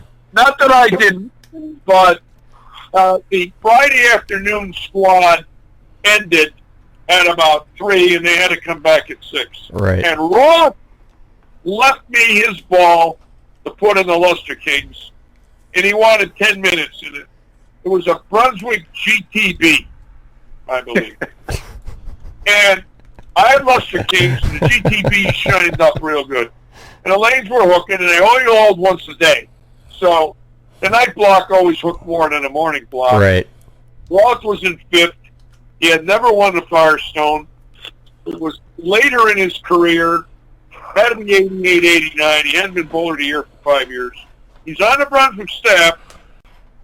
And Art, I said to Art, I'm either going to go out to RV and do paperwork, because the players had to pay me at the last event of each tour. So I think I was owed about $50,000 at the Firestone. I'm outside getting records and pulling up accounts, trying to get everybody to pay me before they go home so they don't stiff me. So I was always chasing money down that weekend. It wasn't fun, but I had to do it. Otherwise, I wouldn't see him for 6 weeks. So I had to get even sometimes. Right. Yeah. Rock leaves his ball, and I said to Art, if you leave the locker room, you better lock it. I don't want any of these ball hawks coming in here stealing Roth's ball. And the locker room was right by 39 and 40. Right. And there was a door right there, an outside door. Mm-hmm. And Art leaves the door open. Luster King's Ross ball. And there's these two guys that like to hang around in front of that locker room, and they would wait for us to leave, and they would sneak in and steal a ball, and we knew it. Oh, yeah. We knew who they were, because they had bragged about it Oh, yeah. in years past. So I'm outside, and Art has a few drinks, and he leaves the locker room, and Roth is in 5th place. And when he comes back, the ball he's used all week is gone. Oh, God. So I get the ball in the night block, and the ball's gone. And naturally, he ends up 8th. Oh. And now every single bowling reporter, every single guy in the press comes up to me and asks me why Roth's ball was stolen. And isn't it your responsibility, Larry? And I got Dick Evans on me, and Jim Fitzgerald on me, and John Archibald on me, and Danny Tom on me, and Don Snyder on me, and everybody that writes for every major newspaper wants to know why Mark Roth's ball was stolen out of Larry Lichstein's locker. Oh, boy. And I had a hard time explaining it. In the interim, I blamed Art, because he was the man in charge of the locker room. Mm-hmm. And he went into the bar. It was the last week of the winter. Got sauced. And, I never let him forget it. I yelled at him for 5 years after that, even after he retired. Every time I see him, you rat! How could you do that to me? I think back now, it was so horrible, but it did happen. Right. And there was a lot of guys that got balls stolen in that room that were champions. They were marks. Mm-hmm. People loved to steal Ross balls, Don Johnsons, Earl Anthony's, Marshall Holman's. Oh, yeah. Those guys were marks. They were marks. Mm-hmm. And if Ross was here tonight, I'm sure he'd remember. Oh, I'm sure. I'm sure. It was one of the toughest days I had on the tour, was to explain to everybody why my employee didn't lock the door. Yeah, well, yeah. I remember those Friday nights, especially after that last game, after the position round. You'd see those guys just waiting at that locker room door, waiting to be given a ball. Oh, you got a ball? These guys. You see the same 30, 40 guys always every. And of course they'd always be nice enough to give it to a kid, which was great. Give it to a kid, great. But you see these guys. Oh, I need a ball. Give me a ball. And it was like a madhouse. Plus, it was tight as could be anyway because they had the bleachers in there. Yeah. You couldn't put two people side by side. No. In that aisleway in the back. I mean, you're walking past the men's room back into that area, and you could not. That area was tight as it was. Then you got the Fairlawn Police or the fire department in there trying to keep everybody clear of the aisleways. Yeah. I mean, the capacity there was just. I mean, that was over capacity. Every time. I mean, it was bad. I mean, it was. I mean, they had the chairs down in the bowlers area too. Oh yeah. Oh yeah, it was. When you kind of go from pair to pair, you couldn't. There was and what was amazing, everybody's sitting there in a suit. Oh yeah. Yeah. It was a very like I said, it was a very surreal. Were you there the year of the bomb scare? I was there. I was not. I know I was there that year. I was there that year. That was unbelievable, and it was. I'm going to say it was maybe 10 to 15 minutes before airtime, and I knew the guy. I knew the cop. He was a great guy. He was there every year. I forget his name. He was a well-built man. He had a blondish, grayish hair, and he was a captain or something. He had worked that tournament like for about 15 years, up to 91. And the pros are practicing. Ozio is the leader, I think. Yeah, Ozio led it. Yeah. And it's 15 minutes and maybe 10 minutes. Actually, let me correct you. I think Monticelli led it that year. Ozio was in second. And that's the year Ozio won. Yeah. But Ozio won it. Yeah. But anyway, he got on a microphone and he said to everybody, "This is not a joke. I'm very serious. We need everybody to vacate this bowling center now, including the PBA staff. There has been a threat, and we need everybody to leave immediately. ABC staff, announcers, cameramen, everyone needs to leave the bowling center right now." And next thing you know, it's 3:30. It's our airtime. And I remembered Ozio was out in the parking lot. He didn't want to wear his bowling shoes. They wouldn't let him go in the restroom or locker room for his dress shoes. So he had his bowling shoes in his hand. He was walking around the parking lot with his socks. Yeah. Because he didn't want to walk around in a greasy parking lot with his bowling shoes. I don't blame him. Hey guys, I got a clip from that tournament right now. I'm gonna pull it up real quick for you guys to hear. Jim Stefanich.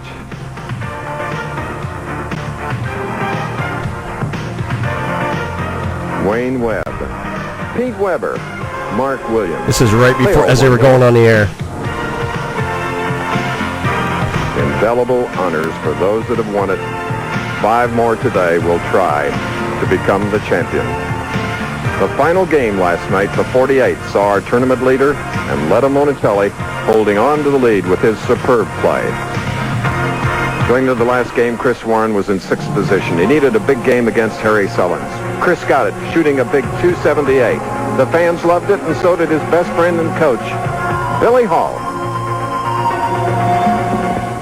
Ladies and gentlemen, I'm Chris Schenkel with Nelson Burton Jr. Normally we would be going into the rest of our Firestone Tournament of Champions, but at 2:48, a telephone call here at Riviera Lanes indicated that there was a bomb inside, the scare of a bomb. So the law enforcement officers of Fairlawn, Ohio, have asked everybody. I hope it's not live. Of course, we have too. 25 years ago. ago, my paycheck. and said in 15 minutes or about right now, the bomb would go off. We had a bomb scare last week in Windsor Locks, Connecticut. There was a bomb in the building. Very little consequent. It was detonated by the bomb squad of Windsor Locks, and with very little effect. But, though this is one of those threats that, unfortunately, with the bowling industry, all of the representatives are here, including our network executives, a press corps, second to none, and this was the perfect spot for the ridiculous people to make the call. There's new doors there. Well, I agree, Chris. Yeah. I believe it's ridiculous. It's probably frivolous, but the police have taken precautions. They've taken everybody out of the building. They've allowed us basically to go on the air here for a few minutes to inform the people at home, and we'll keep up with the procedures as they go along today. All right. But yeah, there's a clip from there. Didn't from you guys that just day. go next door to the pizza shop? They made everybody go into the parking lot. I mean, it was. I'd have walked on the other side. Oh yeah, we were all in the parking lot, and we waited and waited and waited and they brought dogs in. Yeah. And I mean, they went right through the place pretty good. Oh, and yeah. I believe, if I'm not mistaken, I believe we got back in about an hour after our scheduled time slot at 3:30. I believe we got in at 4:30. About 4:30, I remember right. Yeah. I'm not sure because it's been 25 years. But for me, in all my years on the road, that was by far the freakiest thing that I had ever come across at a PBA event, especially one with that prestige, on ABC Sports. And a lot of crazy things happen. Yeah. But nothing like that. No. I mean, that was one scary.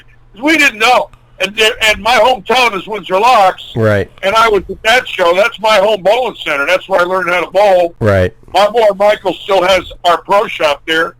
We've had a pro shop there on and off since 1970. So we never expected that to happen after the Windsor Locks event. Right. That's 200 miles away. It happened back-to-back weeks. It was freaky. Unbelievable. Yeah. Unbelievable. Jeez. That was, I remember that day. I mean, it was one of those, I mean, I was about 13 at the time, but it was one of those, really the people in the, the general public that was in the stands watching, they didn't really know much was going on. I mean, I heard about what happened previously. I mean, I knew something was going on. I was like, okay, but, you could tell. But I remember so many people going, "Oh, what's going on? What's going on?" It's like it was. Everyone was scared. I mean, I know I was legitimately scared. It was a scary moment because you didn't know if the place was going to blow up. Yeah, I remember watching it. I was working at a Kmart at the time. Yeah. And what we used to do is, and I would work a Saturday afternoon so I could be off at night. We would go into the electronics section and turn all the TVs to ABC so we could hear the bowling. And I remember hearing about this going off. And it was insane. And I'm at Streetsboro, maybe a half hour from Fairlawn where Riviera is at. Yeah. And it's like, we just weren't used to that kind of a thing happening around here. Yeah, it's one of those. It happened, and it was, and we were in that because they have that side parking lot right next door. And we could have been no more than about 75 or 80 feet. I mean, if something did happen, it was serious. I mean, it could have been bad, but they had them. They had them in the side lot. There was people in the main lot. And then there was also Larry. You remember they had people in that. There's that. Funeral home right across the street. They were in that lot too. I mean, they were all over that area. Yeah, it was. I don't remember. I do remember being in the parking lot most of the time and standing there with several of the ABC crew. I was pretty close with Bobby Bernthal, who was the unit manager. He managed all the trucks. He was a wonderful man. And I remember standing there with Tom Gatewood, who was a production assistant to Carol Leddy, and he was a middle linebacker for the New York Giants in the 70s and early 80s. And I remember standing there with them and Ozio. We were like dumbfounded. Right. Nobody knew what to do. We didn't know how long it was going to be. And everybody was just out there waiting, to get back in. And obviously, in my tenure, that was the freakiest thing I ever was involved with the PBA. Yeah. I mean, it was under crazy stories, but that one there was... Oh, it was nuts. I think the guy that the FBI finally arrested was a guy they called the Rainbow Head. He had been on TV, and he always showed John 3:16 thing. Right. And he had an afro that was the rainbow. And over the period of the 80s, you see him at the Rose Bowl, you see him at Notre Dame, you see him at basketball games, you see him at hockey games, you see him at baseball games. This guy was at hundreds of major sporting events, and evidently, somehow they figured out it was him, and he was given life in prison. But his name was the Rainbow. That was Rainbow Head that did that, Litchie? Yes, it was. Wow. Oh my I God. never knew that. He was at the U.S. Open. He was at the U.S. Open in Houston in 1982, and I think they threw him out. Well, I think what happened was he had some problems with the networks getting rid of him, and they figured it out. Those pop up on camera. You always see him behind Schenkel or Keith Jackson or Dick Enberg or whoever the hell, Kurt Gowdy, it didn't make any difference. You'd always see him behind these guys. He'd figure out camera angles. And evidently they started getting rid of him. And evidently he went off the deep end. And it took them a while. And what happened is they finally figured it out. They had investigated him, and they found out about plane tickets and phone records. I'm very surprised a lot of people don't know that, but I am 99.9% sure it was him. And I remember being told by the PBA and ABC Sports that it was him. And he was given life in prison. Wow. No kidding. Earl, do you guys know who he is? We're just looking him up right now. Yeah, he was on it. He was on everything. Yeah, yes, he was. Yeah, we're just looking it up right now. Actually, yeah, they got pictures of it. I'm not 100%. I haven't Googled it. Yeah, I remember being told several times in '91 and '2 and '3 that it was him, and he was given life. And quite frankly, we never saw him again after 2-3 months after that telecast. He was never around anymore. Mm-hmm. And I believe it's him. And I could be wrong, but I'm kind of interested. I didn't Google it in. I'm kind of curious myself. Oh yeah, he's on Google. I mean, there's even some parodies on him. Christopher Walken did a parody of him too at one point. But if you look, I mean, you see him, and he's got one shirt that says "Jesus is coming," big afro and a beard going, and then it's all over the place. Tons of stuff on Google on this guy. Does it say he went to prison? I'm looking that up right now. He 3 life sentences. 3 life sentences. 3 life sentences. There you go. What did I tell you? Yeah. It would have been federal charges, had a lot of the stuff happen, because nowadays that would have been considered terrorism. Mm-hmm. Oh, yeah. Without a doubt. Yeah. 3 life sentences for kidnapping and several bomb attacks. There you go. Yeah. It was the Rainbow Head. How about that? Wow. Yep. I had no idea that was that guy. Goodness gracious. I didn't either. Wow. What? Actually, he was a cousin of mine. I gave him my hair, and I told him to become the Rainbow Head. I cut my hair off. I sold him my hair for $50. Little did I know he was related to Ted Kaczynski. I'm very sorry. I had no idea. No, Ted Kaczynski just mailed the bombs.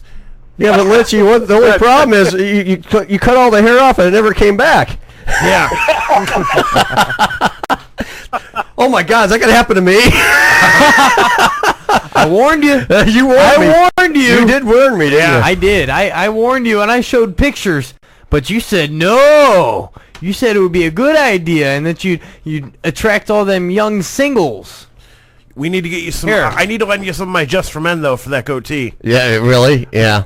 Trying to say something? Yeah, well... Does it look a little gray? Why do you think I don't grow my beard in anymore? Well, here's the thing. It makes me look young, but... It's great. But here's the thing. It makes me look like I know what I'm doing, too, which I have no idea, so I'm just going to go with it. Hey, all right, you've been training me for 2 weeks, just...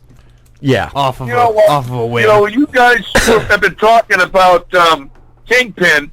I'm going to give you a trivia question, and I want to see if you know the answer to this, because I talk to this gentleman 2-3 times a month. Okay. He's a Hall of Famer. Okay. He's a 10-time titleist. Okay. And of all the people I've met in my life in bowling, now that I'm old and well into my 60s, he's the only person I know that calls up literally 40, 50 guys from our generation and speaks to them. He's made sure that he stayed contact with guys from the 60s and 70s and 80s. And here's the trivia question. Okay. Who is the bowler that throws the first and the last ball in the Big Lebowski?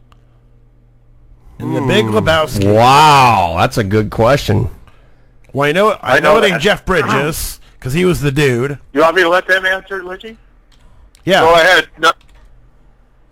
Who is it? It's Barry Asher. Barry Asher. That's absolutely right. Wow. That's Barry Asher. And in the beginning of the movie, he walks up, throws a ball and strikes. And at the end of the movie, he walks up and throws a ball and strikes. So every time I watched The Big Lebowski. I immediately call him up. I saw you on TV again. You got more appearances on TV than Ross. It's on TV all the time. In the last month, it's been on 10 times. I got to watch him throw the ball because he's as pure as anybody ever was. Yeah. And I got to tell you a little story about Asher that you guys will love because I know you're trivia nuts. Number one, he was on Storage Wars, and Brandy and her husband get a locker, and in it is wooden bowling balls and wooden bowling pins. Really? So they bring it to his pro shop at Fountain Bowl about 5 years ago. No kidding. But, never mind that. When he was a kid, his father was a stagehand at either Universal or MGM or Columbia Pictures in the early 50s. And Asher sits in the audience in a Superman outfit at the age of 7 during one of the original films of Superman with George Reeves. No kidding. Then his father was best of friends with Lou Abbott or Bud Abbott and Lou Costello. Who's on and first? On 3 New Year's Eves in 50, 51, and 52, he was at Bud Abbott's house celebrating New Year's Eve with his family with the original great duo, and they were both there, Abbott and Costello. And one of his father's closest friends was the great gangster actor from the 30s and 40s, George Raft, who had a role in Some Like It Hot with Jack Nelson, Jack Lemmon, Tony Curtis, and Marilyn Monroe. He played Spats Columbo. So Barry knew George Raft, Abbott and Costello, and George Reeves, the original Superman, and was in The Big Lebowski and on Storage Wars. So wow. You think about that for a minute, and I mean, if that isn't wonderful, so Barry and I talk about that all the time, you know. I ask him questions about who the movie stars is when he met, and the reason I'm bringing this up is he is best of friends with Ken Griffey Jr. and Sr. So listen to this. He texts me a picture of an invitation he got from the Hall of Fame committee to go to Cooperstown this year for Ken Griffey Jr.'s induction into the Baseball Hall of Fame. Oh, and he is cool. a guest That's of the Baseball Hall of Fame this year. Wow, that's cool. That is neat. Yeah, how awesome is that? And Griffey's got 2 lanes in his house in Orlando. Griffey's got 2 lanes. So Griffey likes the ball, the kid. And Barry's going to Cooperstown, and Barry was so proud. He called me the other day and told me that. And I said, if anybody should represent, bowling in Cooperstown, it would be the great Barry Asher because, he's 50-year veteran, 10-time titleist. That's a great story. What a fine man. Fine man. That is a great story. That's awesome. You like that story? Good. Give me $10. Can he break 100? I haven't told you guys. I've been lying to you all along. I do not work in Morgantown. I live under a bridge on Route 91 in New Haven, Connecticut. And I'm on this show right now because I want money. Give me the money. Take a little drive down the road to Stamford. You're going to look for a big 20-story high building. It looks like it's got mirror windows. It's got a couple of big W's on it. I'm sure some guy named Vince McMahon will give you a job. Doing something. Tightening turnbuckles in the ring. Because Connecticut's not a very big state. No, it's not. They threw me out. They threw me out for impersonating a bowler in '99. Oh, that's what they did. Hey, they threw out their hockey team, too. Don't feel bad. Maybe you can go on the senior highlight tour. They still got highlight in Connecticut? No, they got rid of it. That used to be called Baronson's Highlight. It was in New Haven and Hartford. And every degenerate gambler that never won a dime used to be in there. It was in the north end of Hartford, right by where the old Meadow Lanes was when I was growing up as a kid.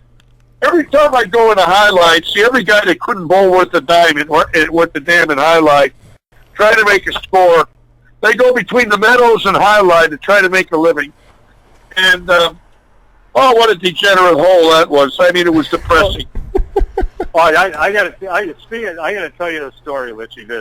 That Bruce Carter, Bob Chamberlain, and I, we go down to Milford. There was Highline in Hartford. And Yes, Highline. yes, Oh, boy. yes, it was in Milford. And Hartford Highline was dark on Monday, so we would go to Milford on Monday, and Bruce Carter, who is he is now a retired cop in Las Vegas. He used to get a six-pack.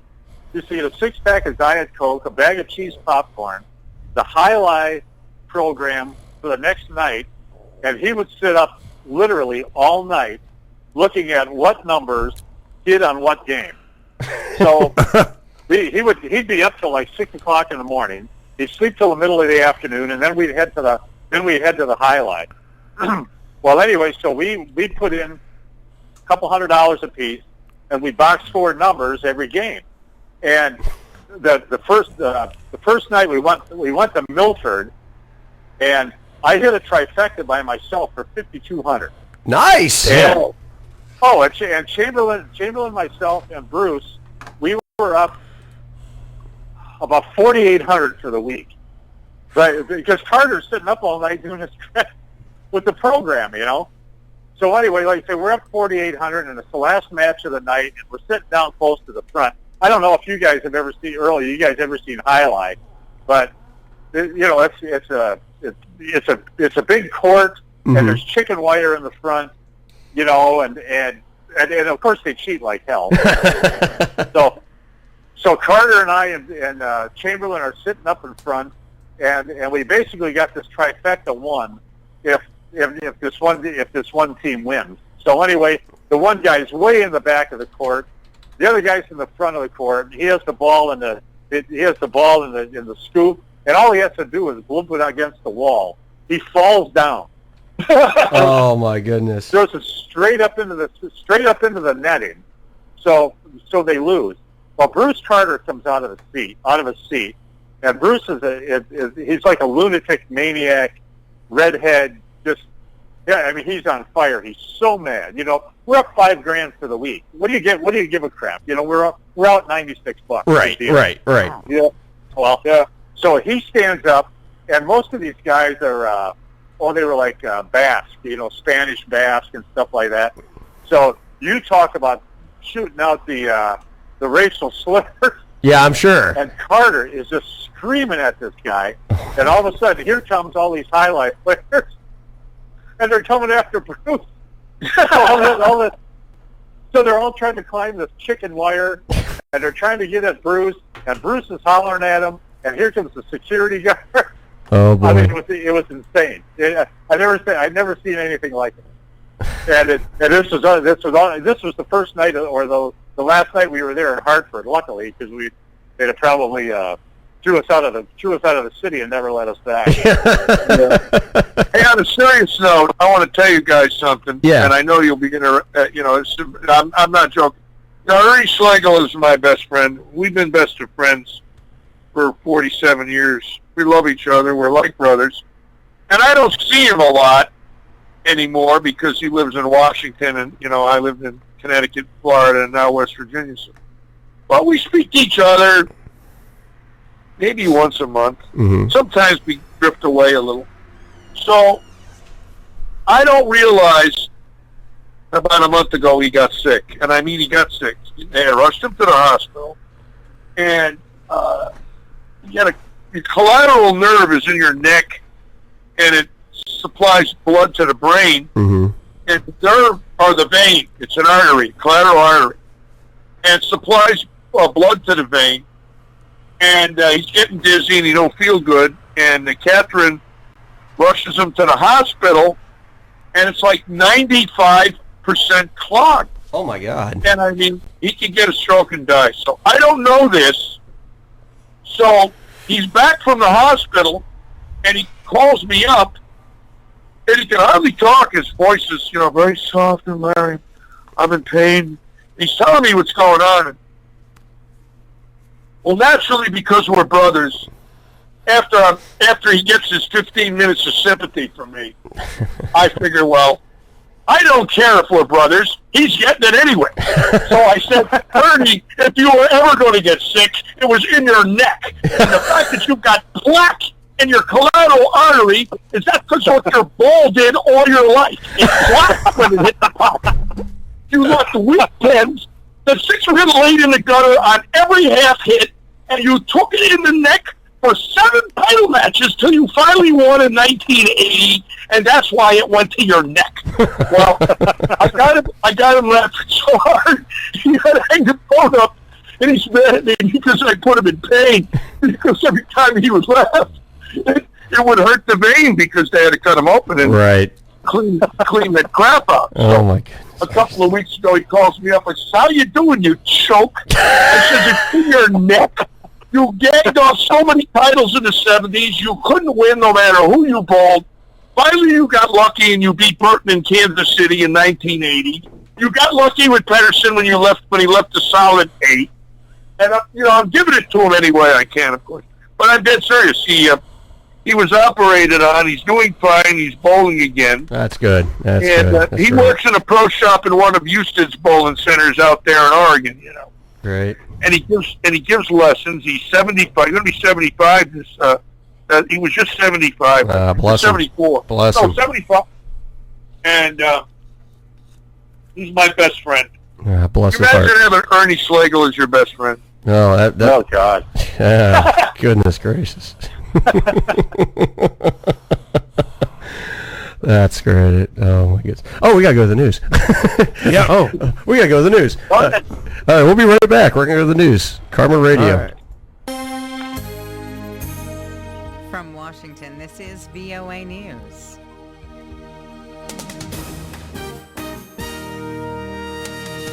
I'm Phoebe Zimmerman reporting. More than 170 countries signed an agreement Friday aimed at limiting the rise of global temperatures and slowing the effects of climate change. The deal, which was agreed to in Paris at the end of last year, opened for signatures on Friday in honor of Earth Day. UN Secretary General Ban Ki-moon warned that this action is overdue. The window for keeping global temperature rise well below 2 degrees Celsius, let alone 1.5 degrees, is rapidly closing. The area of consumption without consequences is over. The leader also said nations must intensify efforts to decarbonize their economies and urged support for developing countries in making this transition. The countries signing the deal represent more than 93% of the planet's greenhouse gas emissions.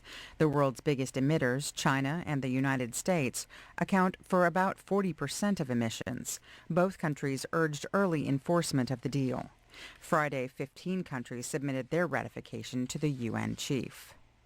President Obama has dived into a heated debate over a June 23rd referendum in which British voters will decide whether their country will remain in the European Union.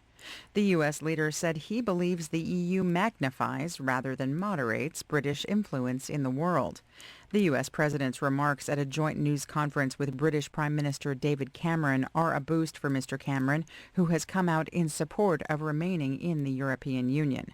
Mr. Obama made his remarks after first making his position known in a column published in the Telegraph newspaper. This is VOA News. Medical examiners have performed an autopsy on legendary U.S. musician Prince to try to determine why he died, but authorities caution that the results might not be made public for weeks. The 57-year-old artist was found dead Thursday in an elevator at the Paisley Park Studios complex where he lived, outside the northern city of Minneapolis, Minnesota. Carver County Sheriff Jim Olson told reporters during a news conference Friday there's no reason to suspect suicide in the musician's death. Deputies found Prince unresponsive Thursday night and pronounced him dead after attempts to revive him failed. As the world mourns the loss of this beloved performer, VOA's Latitza Hoke reports that in the wake of his death, Prince is being praised for his innovative music style and his role as a humanitarian.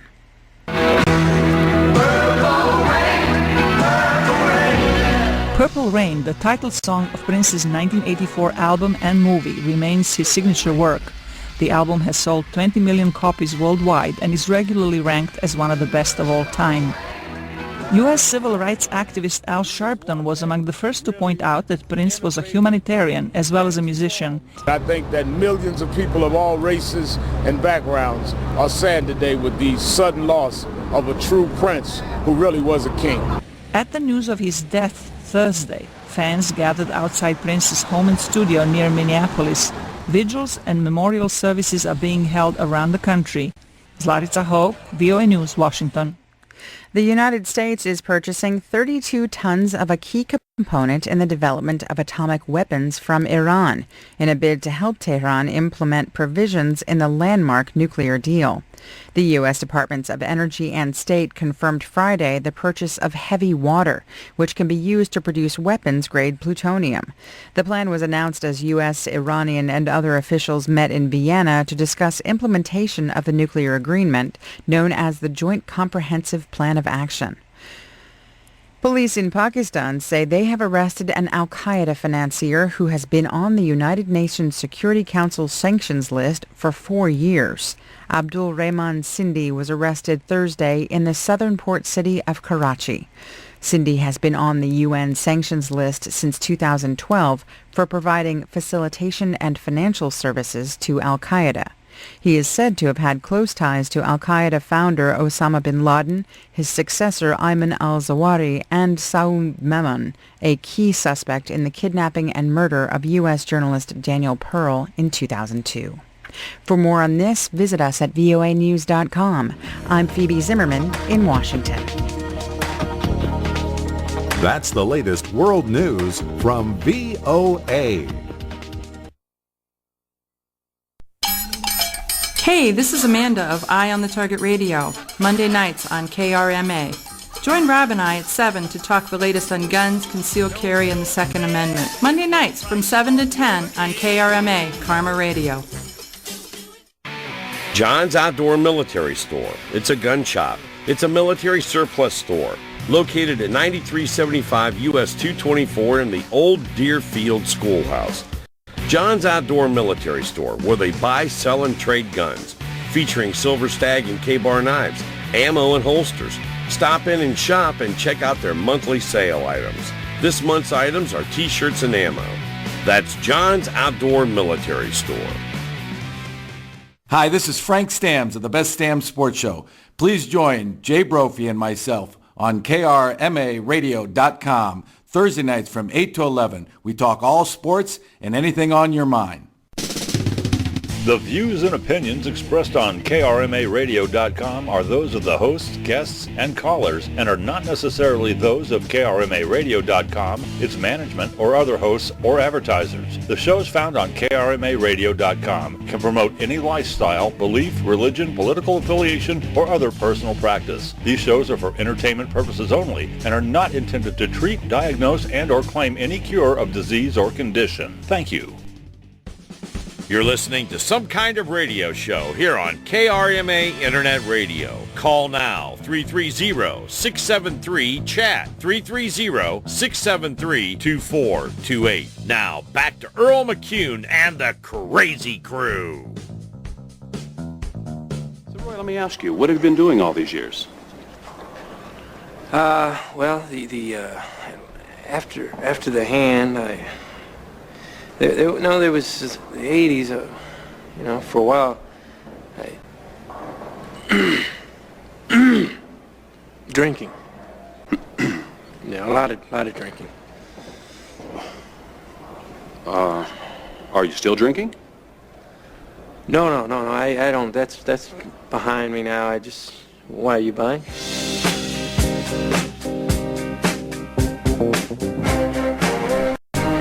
Drinking. Lots of drinking. Yeah, we need to do that. Tonight. Bowling and drinking go hand in hand. Oh, yeah. Not the one time I did it. I do some of my best bowling while I'm drinking. Yeah. That's what they all say. I do not. That's what they all say, and then... All right, we're back on Some Kind of Radio Show. The last hour, this is going by pretty quickly tonight. Oh, yeah. It's going by. I mean, we want to thank our guests, Charlie Tapp and Larry Lichstein, on the phone. We are just they're just reminiscing. We're just kind of enjoying the stories. This is great. I'm loving it. I'm absolutely loving it. Absolutely loving it. I got one last story, and I got to go to bed. Okay. All right. I got an early morning, but I think it has to do with the Firestone in 1988. I think you'll like the story. Okay, I'm all ears. Okay.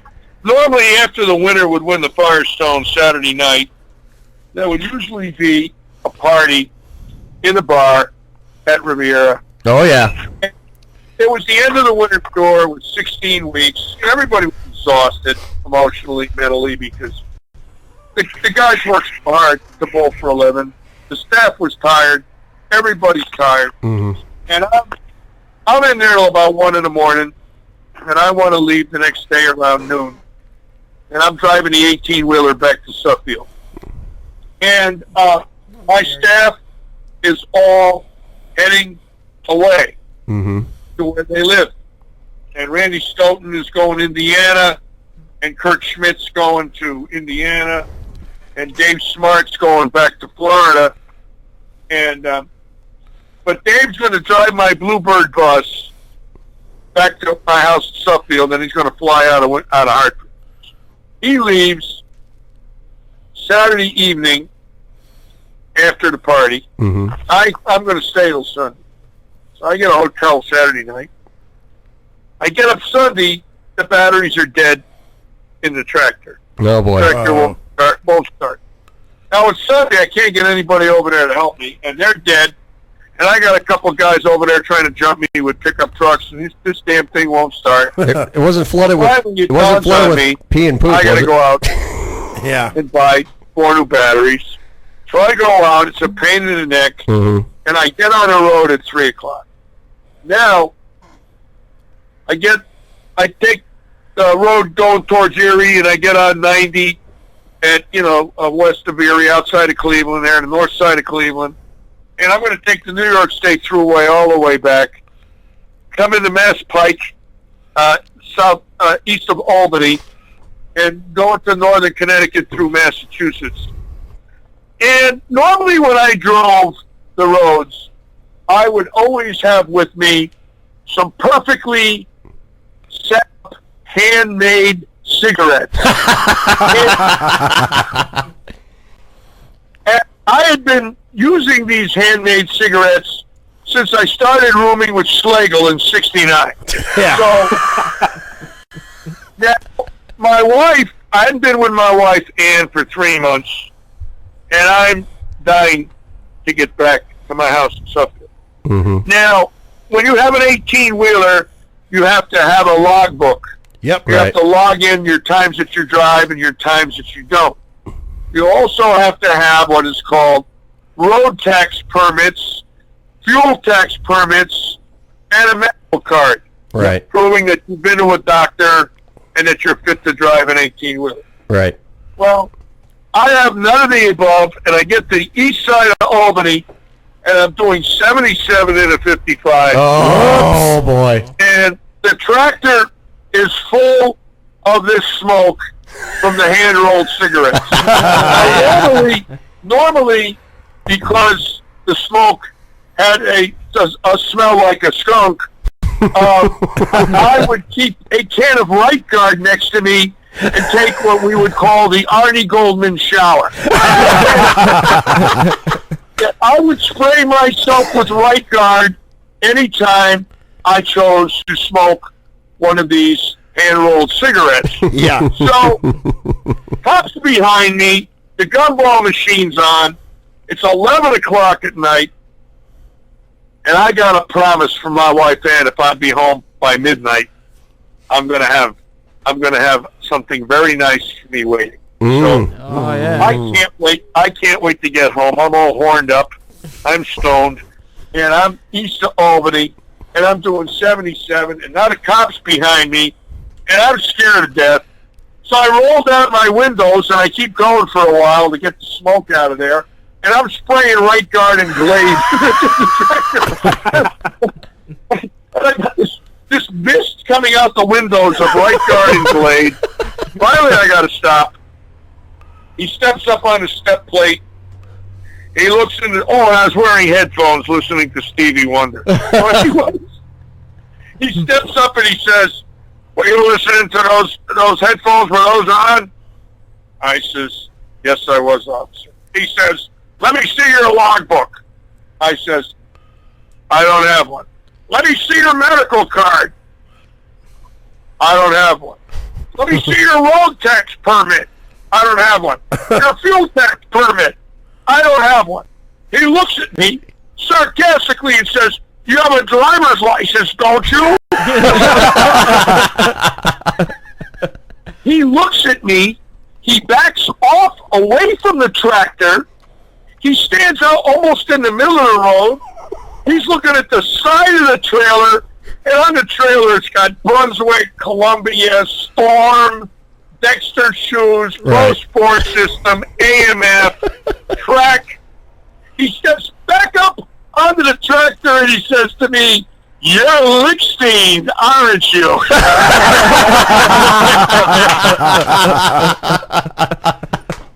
And I look at him and I says, "You know me?" He says, "Yeah, you're the guy that drills the balls on the tour." Just like that. He says, "You've got a problem. You've got about $1,150 worth of fines here. And in the state of New York, because you don't have a logbook or a medical card, I'm going to have to bring you to jail.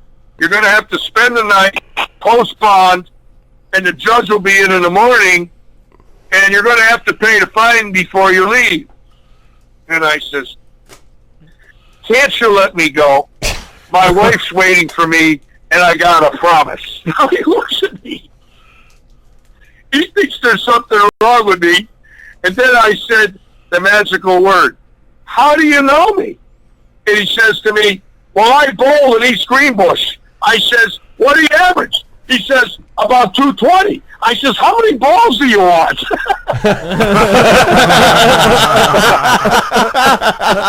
He said, "What do you got?" I said, "Anything you want." So I get out of the driver's seat. I climb back into the trailer. I give him 2 cases of balls, and he lets me leave. I get the fine. I don't have to go to jail. I don't have to pay a fine. And I get home, and that's Leanne's waiting for me in a beautiful negligee, and we have a wonderful rendezvous. Now it's 6 years later. I'm at Bradley Bowl. I'm walking in the concourse. Now you got to remember, Windsor Locks is only about 120 miles from home. Right. And I always dressed very nice. I had a very nice wardrobe. Nice 3-piece suit. Nice tie. I look good this day. I look very professional. Mr. Big Shot, the whole bit. And this guy walks up to me and says, "Hey, Larry, how are you?" I says, "I'm fine, sir. How are you?" He says, "I'm really enjoying the tournament." I says, "That's great. I'm so happy. And where are you from, sir?" He says, "I'm from Albany, New York." I says, "You are?" And he says, "Don't you remember me?" And I look at him and I says, "No, I don't." He says, "I'm the cop you gave 8 balls to. I'm still using 3 of them. I've had 4 300s with him. And, I was coming down to see if you'd give me another ball or 2. I says, "Come on with me. Let's go." So this shit gets better. So I pop him a couple of balls. Meanwhile, I sell my business 2 years later. I'm done with the tour. I go back to Windsor Locks. I don't work for a couple years. Then I open a couple pro shops with my son Michael at Bradley Bowl in Vernon. It doesn't work out. I'm not happy. I decide I want to move. I want to go to Florida. So my wife Ann had passed on. I'm remarried now. And I go to Florida. And I moved to the Fort Myers area. And within a couple of years, I've got 2 pro shops, and they're crushing them. I'm doing $350 a year. I got manufactured homes that I'm renting out. I got a houseboat. I got a bus. I'm happy. I got a ton of money. The real estate market comes in. I lose everything. I go upside down. I go bankrupt. I lose everything. My wife leaves me. I get cancer. So I decide, that my life sucks, so I'm not going to work anymore. So I go and I live in a yacht club on a houseboat that my kid buys me. 3 years goes by. I don't work. I'm a bum. I do nothing. I decide at 65 I want to go to work again. and I want to coach. So I start coaching at Brockton and Providence and Hartford, and and I buy Jimmy Carter's CAT system. He sold his bowling center, and I bought a CAT system. So now I'm setting it up where I coach. I'm doing very well. I love coaching, and I go to Town Bowling Academy in Schenectady, New York, and they advertise me in the newspaper. The guy from the Schenectady Press comes in. He does a big story on me, Hall of Famer, coaching at Albany. And lo and behold, one afternoon, this guy comes in 2014. It's the cop. It's the cop. And I give him a lesson. And we became best of friends. And this guy could have thrown me in the clink. And here it is, 27 years later, and I'm giving him a bowling lesson in Albany. And the bottom line of it is, for my life now to have these memories, it is absolutely thrilling that these things happen. That's great. That's great. I think the game has given me everything. I'm the luckiest man in the world.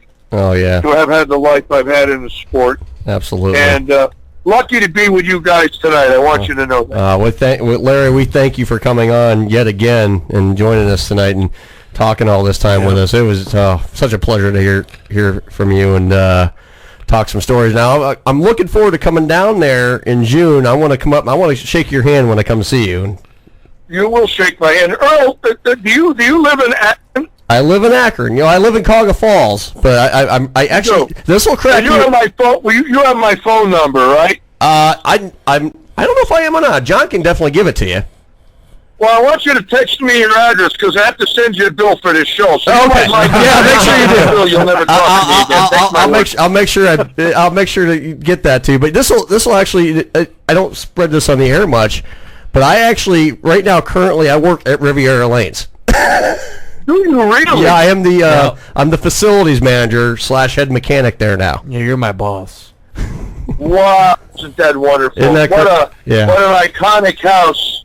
And my memories of Akron are very, very clear and very wonderful. And I hope someday I would like to walk into Riviera. I haven't walked into Riviera now in 22 years.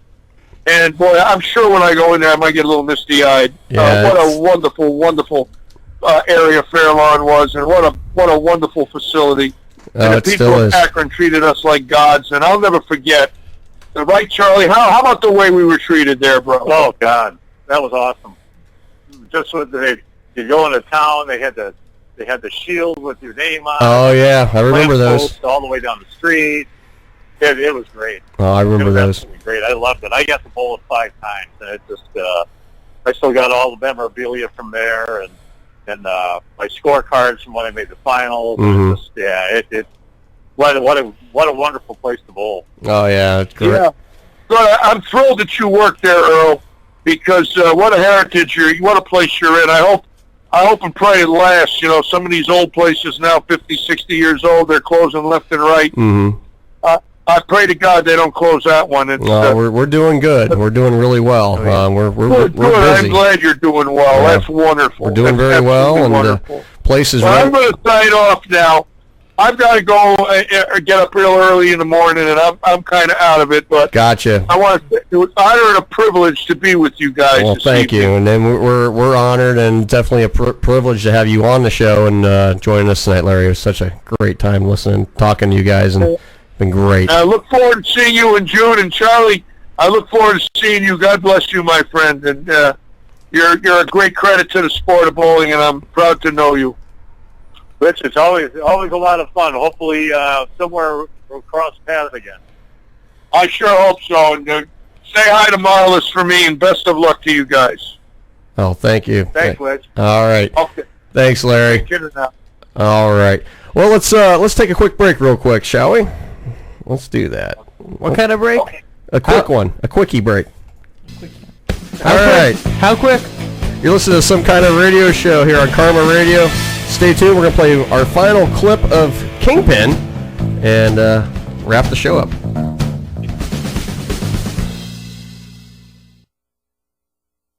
Hi, Hi, I'm Debbie McCune, co-host of Some Kind of Radio Show on Karma Radio. Tune in Fridays from 8 to midnight where you will get a great laugh as Earl, myself, and the crazy crew salute movies, TV shows, skits, funny news, and much, much more. We want to hear from you, the listeners. So call in live at 330-673-2428. Only on Karma Radio, Fridays from 8 to midnight. Hi gang, Maggie here from KRMA Radio. If you're like me, you know that college is a big expense for parents and students alike. Often the loans don't even cover tuition, let alone textbooks. That means money out of pocket on expensive textbooks. And luckily, there's a website that lets me save up to 80% off of textbooks that my kids need for school. Textbookly.com is a one-stop shop for the very best prices on the web for textbooks. Give them a try today. I was glad I did. Textbookly, the smarter way to buy. Hi everybody, Steve Jones here. Join me Wednesday evening, 7 to 11 p.m. for the best in classic rock on KRMA Internet Radio. You'll hear some of the old stuff along with some of the new. We'll also feature some great local bands and your requests. Steve Jones, Rockin' the World on Karma Internet Radio, Wednesday, 7 to 11 p.m. No rules, just radio the way it should be. Karma Radio. The views and opinions expressed on KRMARadio.com are those of the hosts, guests, and callers and are not necessarily those of KRMARadio.com, its management, or other hosts or advertisers. The shows found on KRMARadio.com can promote any lifestyle, belief, religion, political affiliation, or other personal practice. These shows are for entertainment purposes only and are not intended to treat, diagnose, and or claim any cure of disease or condition. Thank you. You're listening to Some Kind of Radio Show here on KRMA Internet Radio. Check us out on Facebook and Twitter at SKO Radio Show. You can also email us at skoradioshow@yahoo.com. Now back to Earl McCune and the Crazy Crew. Trailing by 29 pins. He needs 3 consecutive strikes to win it all. I need you now more than ever. I need you.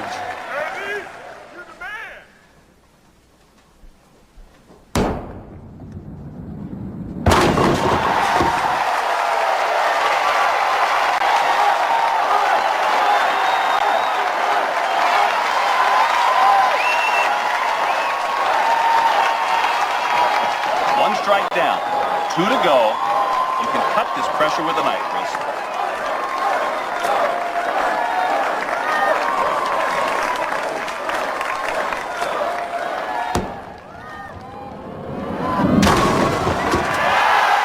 That's 2. There's 2. His second.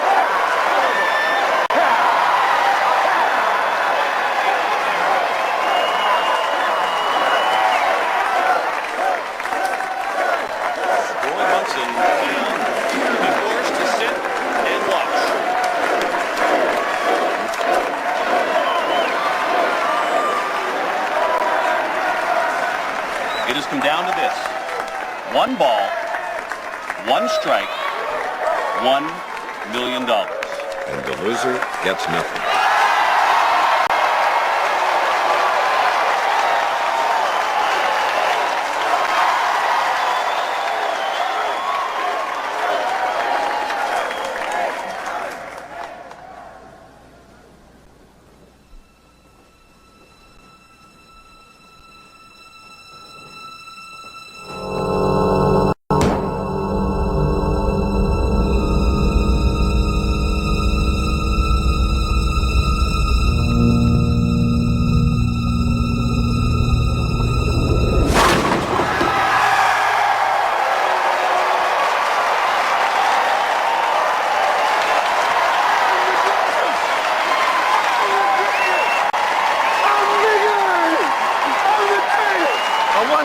Victory for Ernie McCracken.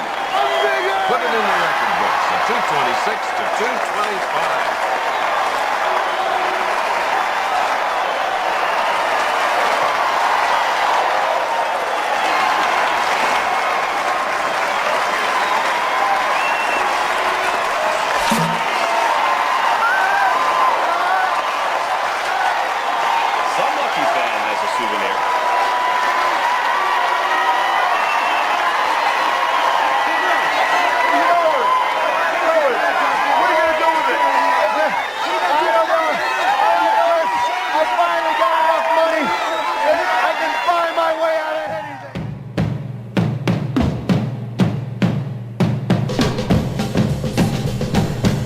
All right, we're back on Some Kind of Radio Show, 11:30 Friday night. Can I throw something out here real quick? Are you gonna throw me out?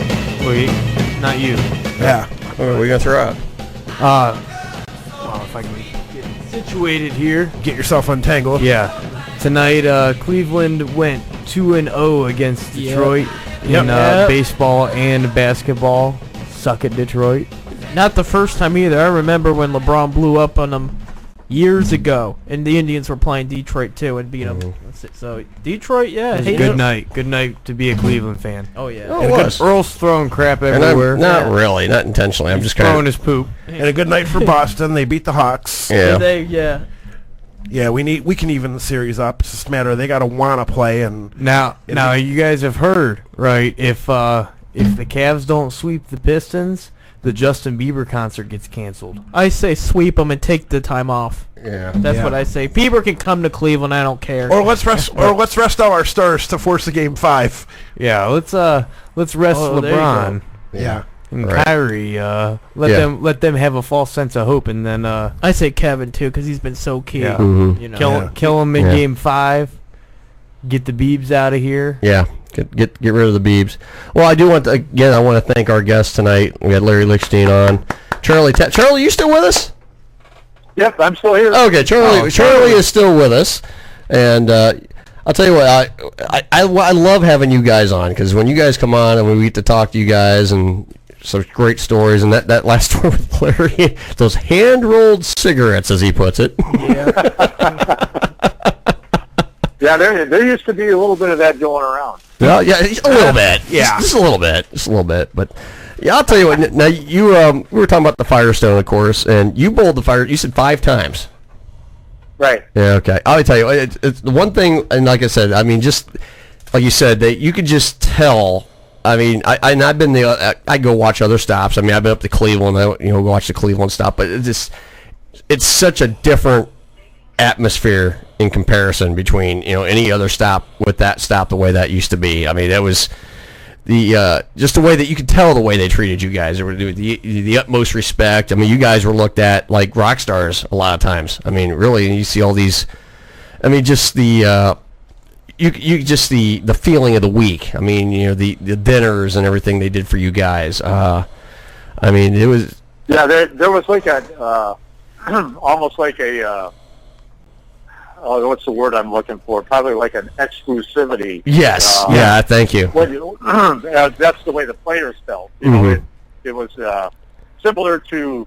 Almost like similar to golf.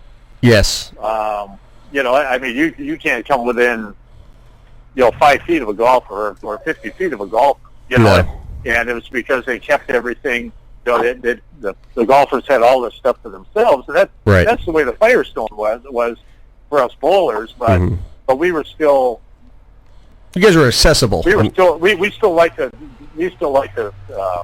hobnob with the public and stuff like that because there was a lot of that was the whole thing. The whole thing is that the crowd that was there. I mean, they wanted to talk to you and all that stuff, and everybody was available. Yeah, there absolutely. Wasn't anybody that ran and hid, basically. Right. I mean, there was such a great crowd. I mean, especially in the Akron area here. I mean, there's such passion for the sport. It's everyone that was there wanted to be there because it wasn't. You didn't find those. Oh, what am I here for? Oh, that type of crowd. Everyone there was diehard bowling fans. I mean, everybody there. I mean, and even the fans. That was the only tournament where even before we started, everybody was seated. Yes. Yeah. Everybody was seated, and basically nobody moved. The entire time that we were there. Right. Even some of the really big tournaments that we would have at that time that there would be a lot of people. Right. There'd be a lot of milling around and things like that. But the Firestone was never like that. Oh, everyone was glued. I mean, you see those randoms who would follow their favorite player, but I mean, a lot of times I know, speaking for myself, I usually sat right around the high end, in the 30s, the mid 30s there, right in front of the bathrooms and that set of stands there. I'd stay right in that area, and I'd sit there for every game of the block and just watch. And it was great. You get to take in everything, and it was such a great environment. It was just so much fun to go there every year and watch it. I got to go for many, many years and watch it as a kid, and it's so sad that that all that had to go away. Yeah. I think that the guys that bought the tour, they had their own ideas, and they tried to make it better, but they tried to turn it into tennis. Yeah. And because they wanted rivalries and things like that, and by changing the formats and making it an all-exempt tour. Right. Yeah. It's like it just didn't work. Well, it's like and they took away the opportunity of some unknown to go to make the stepladder finals and go through the field. Right. They took that opportunity away, and that's all the great bowlers still were going to make television, regardless of what the format is. The best bowlers are always up there, and the best ones always win. Exactly. It's unfortunate that it's turned what it is now, and now the next World Series of Bowling, or whatever series they're calling this, the Winter Series or Fall Series. Right. It's going to be 12 games to win a title. Yeah. And I'm sorry. I mean, you got to have a grind. Especially when you're. I don't like that. It's like, why don't you guys bowl sweepers now? I mean, I'm waiting for that. Absolutely. You bowl 12 games, you make the top 5, and you get a title. And a lot of the. And you see it on Facebook a lot, Earl. The guys are going, well, that what are the guys that used to have to bowl 42 or 56 Oh God, games yeah, that's think that gone. They're going to have all these titleists. All these guys with multiple titles, and they bowl 12 games to get it, or 13 games to get it. That's wow. We do have another. We do actually have a call. Hopefully, we're not getting pranked here. Let's take this call. Probably Litchy. Some kind of radio show. You are on the air. Who do we have? Hello? Do you have the phone button on? Let me turn the phone button on. Hello?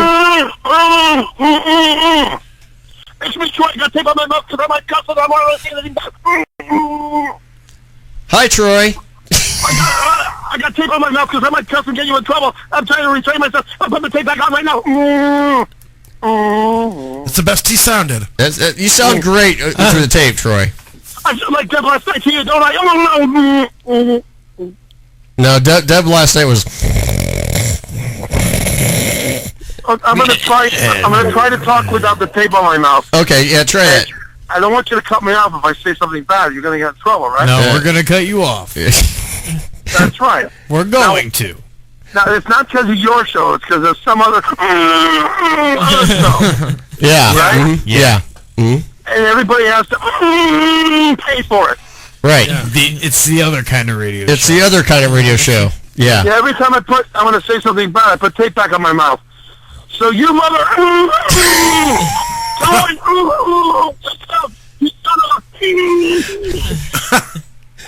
Can't stand you. You piece of... Oh, that's for everybody. You're talking... I'm trying. I'm feeling good, right? You're doing great, Troy. I mean, yes. Keep that tape handy. Yeah. Who is that on the phone like just a second ago? Make me want to pluck my ears out. Oh, that's my guest. We got a guest on the line. Yes. I got a guest. Yeah, but you like going. Right. Yeah. Right. I can't wait to get you off. I can't. Oh yeah. Keep talking. Can't wait till somebody else calls in. That's what I got. What? That's what it sounds like. You're going, right, yeah. Yeah, stop talking already. Mm-hmm. Right. Yeah. Yeah, it sounds like that. Really? But you like, you doing that to me now, huh? Yeah. Yeah, pretty much. What, you mother?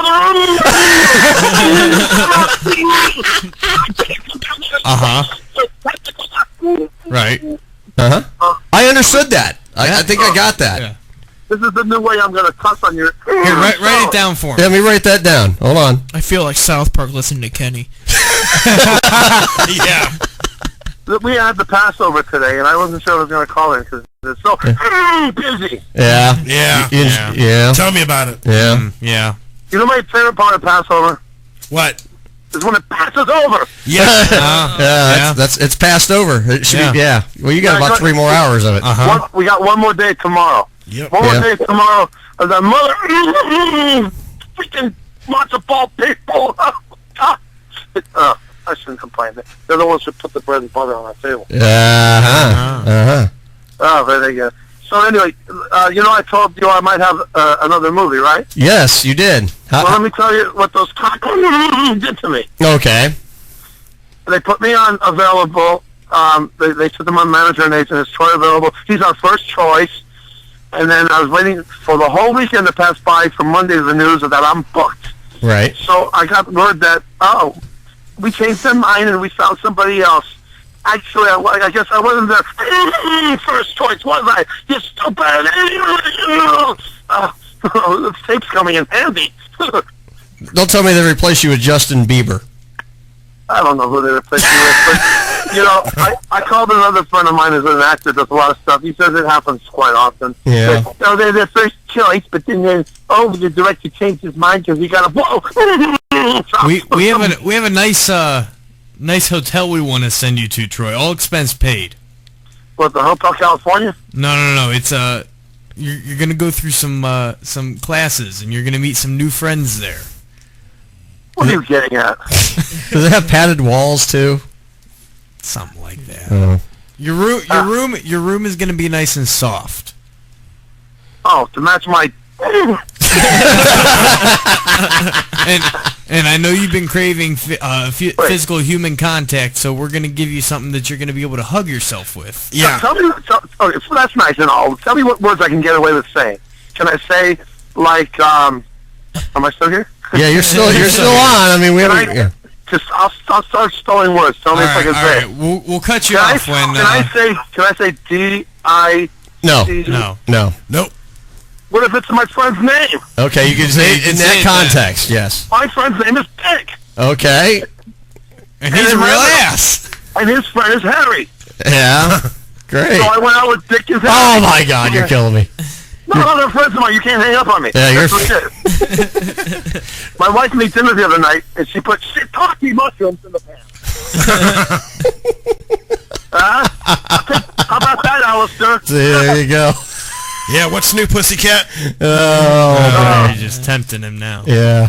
Anyway, I just wanted to call in and say hello. And Debbie's on vacation, right? Yeah, thank God. Did my headshot come in for Kyle? Your house. Oh, yeah, not yet. No, not yet. Oh, the guy said they was going to be there by Thursday. No, I haven't. I got to check the mail today. Anyway, I have not had a chance. It's only Friday. I bet it's there right now.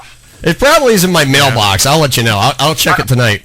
I bet you my head is in your box right now. Yeah. Great. You know what? It's only Friday, and sometimes the mail runs late. Yeah. I learned that today. No, it's called you didn't get your paycheck. It's called I don't have direct deposit. Yeah. Okay. Look, guys, I just want to say hello. Hi, and, Troy. I don't know if you saw the post. I wrapped up It's a Doggone Christmas yesterday. I did see the photo. You look good. You look good in the suit. Thank you. This movie's going to be awesome. You know, they're shooting it for like next to nothing compared to Hollywood budgets. Right. But it's going to look like $1 billion when they're done with it. Can't wait to see it. Yeah, because they know what they're doing, and the scenery is just awesome. Yeah, I can't wait to see it. I've seen pictures that you haven't yet, and it's a great movie. And I'm not just saying that because I'm in it. I mean, they know what they're doing. Right. You said that's the one with the really good director, right? His name's Jim Wynorski. He's the one that he's most famous for. I think he directed Chopping Mall. Oh, okay. All right. The Killer Robots. Oh, okay. Yeah. That's my favorite movie of all time of his. But he's done like 100, and he directed like 100 films.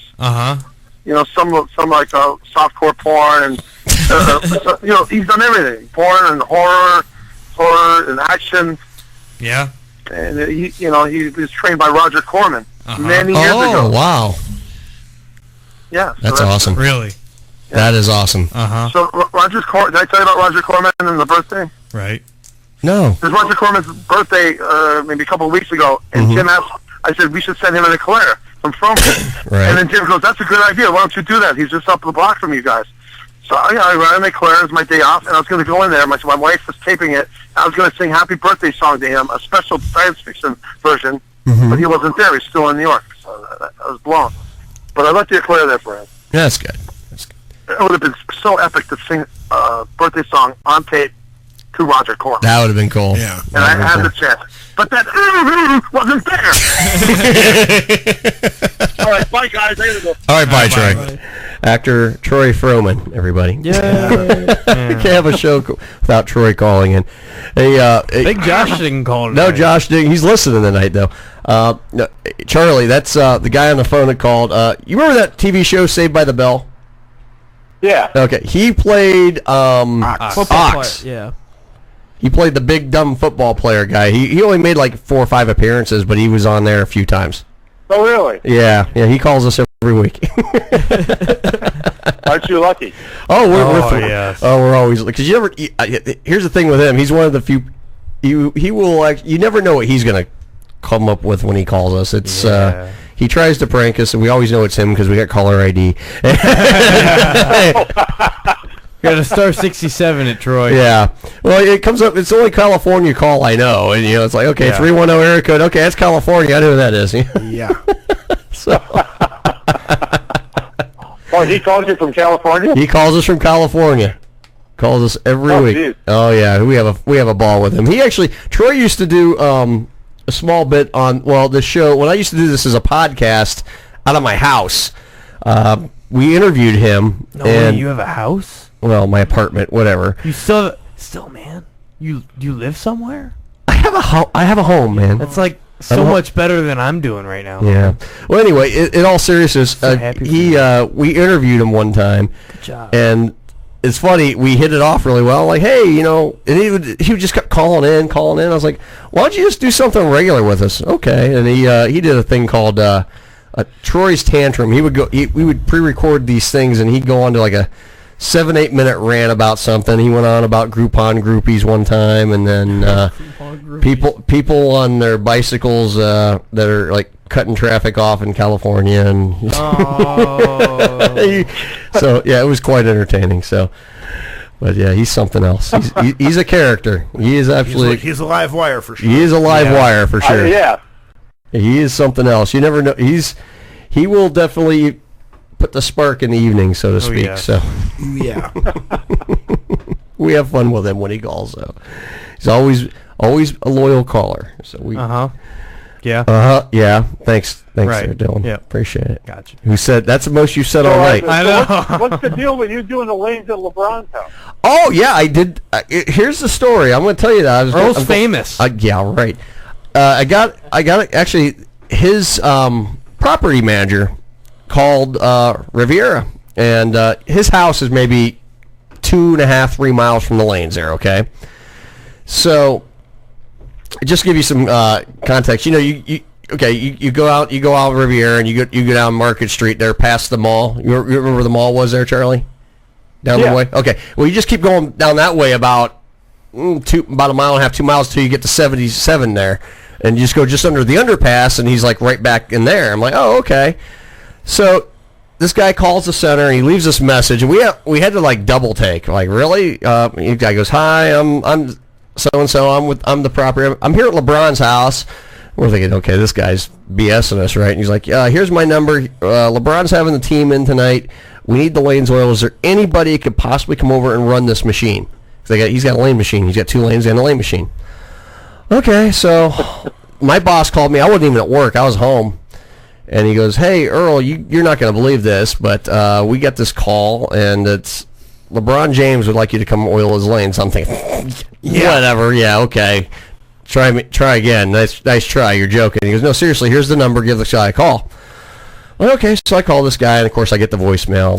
I'm like serious. Hi, I'm Earl. I'm the facilities manager with AMF Riviera Lanes. Just returning the call about oil in the lanes. And gave him my number. And not even 2 minutes later, the guy calls me back. I'm like, and he goes, hi, how you doing? I'm so and so. I'm LeBron's house. Gives me the whole story. And I said, yeah, I got a lane machine here, and I got 2 lanes. I got to have them oiled by 6:30. He's having the team in. Any chance you can come over?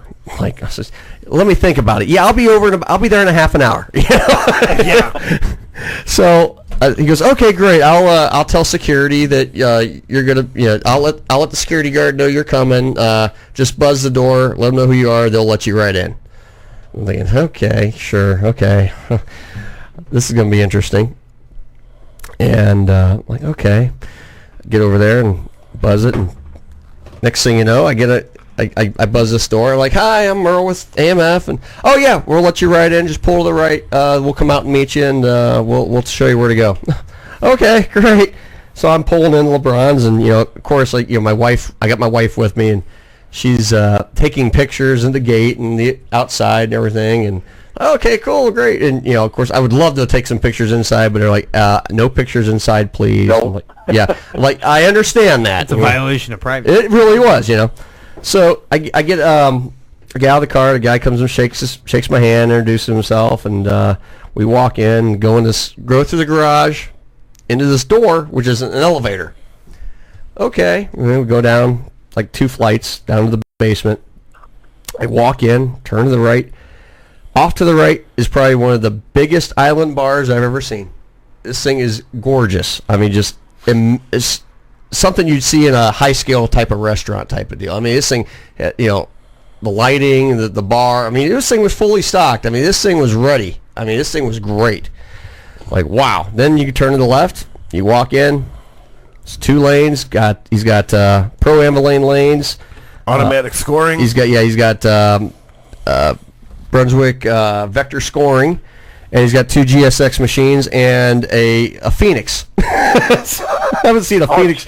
Yeah, I haven't ran a Phoenix in years, and I'm like, oh, okay, great, okay. So guy goes, can you run this? I was like, I ran one of these for years. I know how to run this thing. He goes, okay, great. He says, how long is it going to take? I said, well, when's the last time it ran? He goes, about a year ago. I'm like, okay, I got to fill it, and I had to let it wick. I think it took me longer to let it wick before, than let me run the 2 lanes, but it was, I let it wick for like 20, 25 minutes, ran the 2 lanes, got done. They paid me.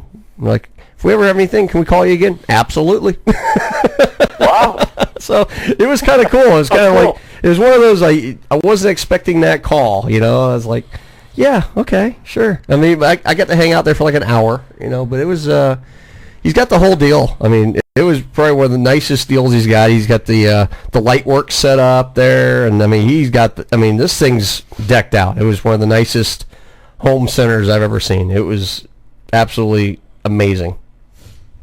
Wow, that's awesome. It was cool. It was cool. I saw you posted that, and I go, wow, I got to make sure I ask you about that. Oh yeah, I was going to share it on the air earlier, but it was really cool, and it was just fun. I mean, I love seeing things like that, and it's the first time I really got a good look at GS machines, and because I work on A2s.